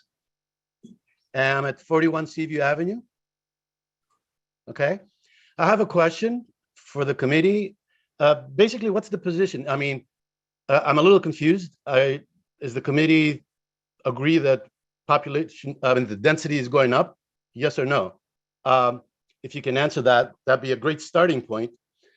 Because the point I want to make is that there's a question of whether density helps with affordability. Increase in density makes housing affordable. So to that end, what I did, and I invite you all to do the same, pull up your browser and use the power of artificial intelligence. There is Bing, is an artificial intelligence search engine, as well as Chat GPT. And I typed in very simply, and I asked, does increasing population density make home ownership more affordable? That was my question. The response I got from Bing says, a comparison of the density of American urban areas with their housing affordability shows a clear correlation. Density makes housing less affordable, not more. Okay, so Bing also says, according to a comparison of the density of American urban areas with their housing affordability, there's a clear correlation. Density makes housing less affordable, not more. And that's basically all I have to say. I appreciate you have a difficult job. I appreciate you for taking my my message and my call. Thank you very much. Have a good night. Thank you. Dave Roger, please unmute, state your name and address. Thank you. Hi, my name is Dave Roger. I live at 11 Hayes Avenue in East Norwalk. I'll spare the commission and the audience repeats of discussions on density and two-family and affordability and parking. I was initially concerned that my home was going to be changed from single to two-family until I looked at the maps from the website of the whole new plan and saw that my house is 11 feet within the zone of already two-family. So I guess it's no change for me there. Anyway, but my comments tonight are two kind of specific or detailed items. One related to the special district light industrial zone. They're in little pockets throughout town, throughout East Norwalk, throughout the city, usually small manufacturing that had developed over the decades here in Norwalk. And what my concern on that specific item is the permitted use of warehouse distribution and wholesale distribution. And the problem there is that these light industrial zoned facilities are generally surrounded by residential neighborhoods, and wholesale distribution and warehousing is just not compatible with single or multifamily housing for that matter. And I would recommend or request that turn into a non-permitted use for light industrial. Heavy industrial is great. They tend to be located on corridors where it's easy for the trucks and easy for services to get there. It's the light industrials in the residential neighborhoods that just wouldn't work when it comes to warehouse distribution and that kind of activity. And then my last point is related to the size of lot. And when I saw the no more minimum lot size, I was a little taken aback. And that is in my neighborhood, I live on a 50 by 100 lot, so 5,000 square feet. It really wouldn't make sense for someone to come by and say, hey, let's turn this into a two-family parcel. In the old zones and the old zoning regulations, I think the point where a two-family, multifamily house would be appropriate as, well, I think it was at 6,000 or maybe 6,500 square feet. And I think that just makes more sense than having no lot size rules at all. If you have a tiny lot, okay, it could happen. It's not practical, and I suppose it would not be practical to a developer. But I think a little bit of looking into lot sizing when it comes to upzoning, as the term has been used, I think might help in a lot of the neighborhoods that people are very concerned about. When you have tiny lots, you don't want to have multifamily houses there, because tiny lots mean you have more houses on narrow streets and more cars and all the other things that people have brought up. So I would recommend looking at the lot size when it comes to multifamily. And that's it for me. Thank you. Thank you. Christopher Valente, please unmute.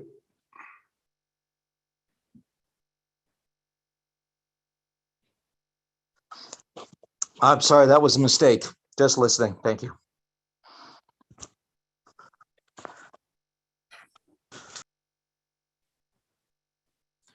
Okay, if anyone else remote would like to speak, please raise your hand electronically now.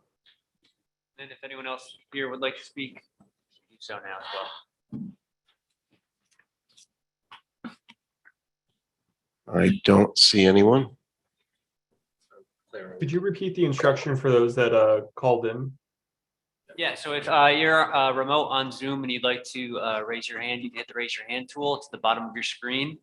If you're dialed in on a phone, you'd hit *9 and that'll raise your hand. Hello, Carol. Please state your full name and your address for the record after you unmute. My name is Carol Solheim. I live at 17 Overbrook Road. I own a couple of properties in East Norwalk that are 2 families. And I just wanted to make a point, because a lot of people have mentioned about worrying about investors coming in. And I just want to say that I routinely, almost weekly, get offers to buy my properties. I'm not interested. My husband and I are small mom and pop. We love East Norwalk. We think it's one of the best areas in town to live in, even though we don't live there anymore. I get down there a lot. But what we saw after 2008, when the market took a nosedive and people, investors and big equity firms went in and bought up lots of small houses. Florida was a big place where they went in. They're out there. They want to buy our properties, and they're going to be owned by big equity companies. If they're after my small properties, you can be sure they're going to be after any 2-family or anything that can be 2-family. And that's something we don't pay enough attention to. And I would not ever sell to anybody who's an equity, just buying this for equity. This is one of the things that we are also not taking into consideration, that by changing all of this, as people have mentioned before, it just allows investors to go in who do not care. I don't know if any of you remember this, but at one point there were maybe 4 or 5 houses on Seaview Avenue that came up for sale, all multifamilies. And they actually were quite reasonable. And I was talking to someone who had been in some of those houses, and he said, what a lot of these investor landlords do is they simply let their properties fall apart. They take everything out of them. They do not make repairs, and then they sell them. And that's exactly what happened on East Avenue. Unfortunately, the people who bought some of those properties have fixed them up. They're nice now, but they were lousy when they were sold. So I think we have to be aware when we change any kind of zoning, what we're also inviting in. and I don't know if anybody's addressed this. I had to leave for a while for another Zoom meeting, but that's something that I just wanted to put forward to you because it's real, it's out there. And I've even had phone calls and I've had to tell people to just leave me alone, you know, and they're not going to be sold. They're going to my kids, period. Thank you. Thank you. Robert, please unmute and state your name and address. Thank you.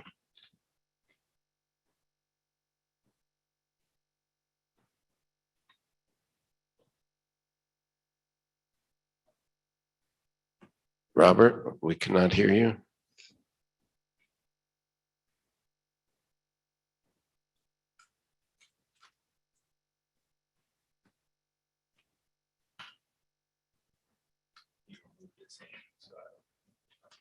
I removed it, but all right, we'll come back to you, Robert. If you want to speak, please raise your hand again.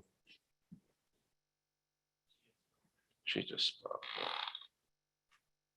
Is there anyone else remotely that would like to speak? Please raise your hand electronically by clicking the raise hand icon.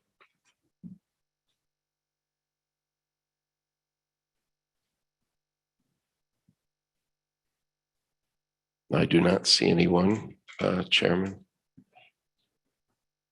Oh, there we go. Tom Belmont, please state your name and address for the record and unmute. My name is Tom Belmont, 14 Bell Drive, Norwalk.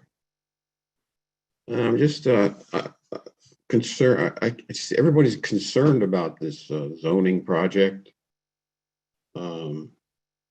Seem to be apprehensive. I'm concerned about the traffic like everybody else. It's already tough as it is to get around. And I guess they're wondering if after the effect of the zoning, how will that, what will the effect be on the traffic? What will the effect be on the utilities, the sewage and water? I hope all of that was taken into consideration by engineers and architects or whatever. And my other concern is how often will we get rezoned? Will this be an up and coming project in 10 years or 5 years? Or will there be changes in zoning often? And another thing, is this a project that was brought down from Hartford, which in turn was brought from Washington, D.C.?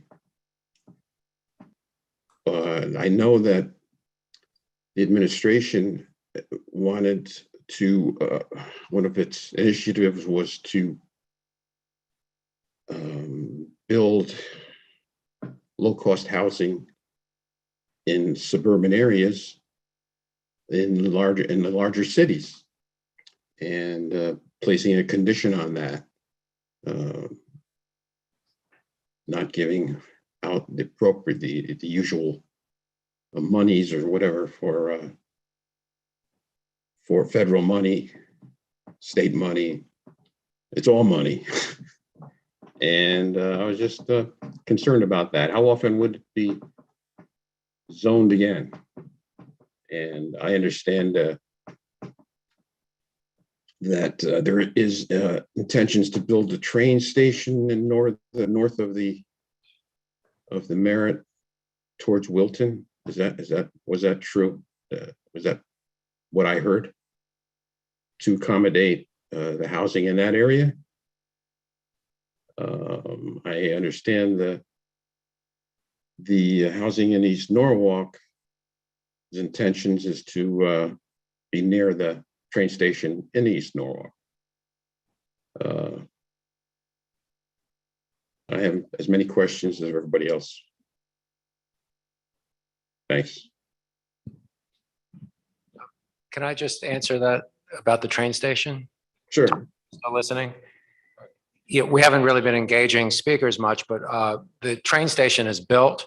It's just ready to be opened. It's the renovation of the old Merritt 7 train station that was there. They put a bridge in. so you can walk over. Anyway, that's all there now. So there's no news station going in. It's just, I think, gonna open any day now.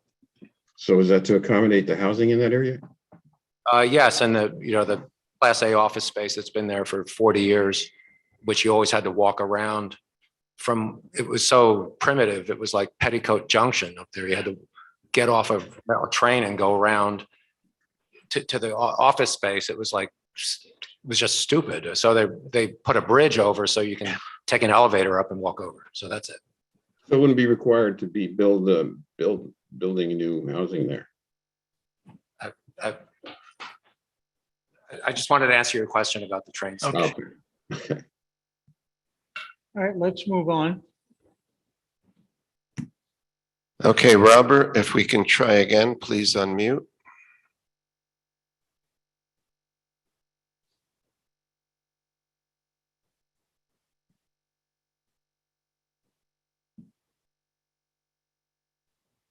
Might be your input audio, Robert. If we're not able to hear your comments tonight, you could always write in comments or try attending our meeting next week on the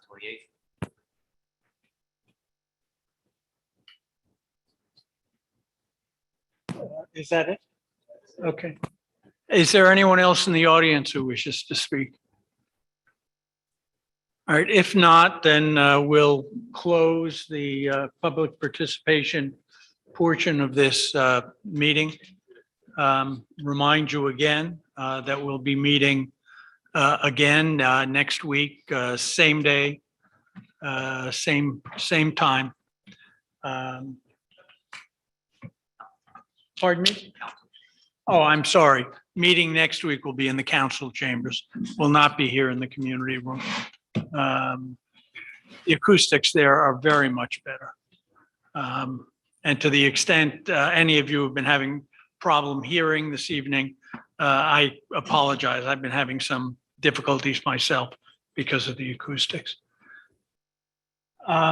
Steve, do you want to make any final comments before I adjourn the meeting? Not tonight, no. Thank you. Okay.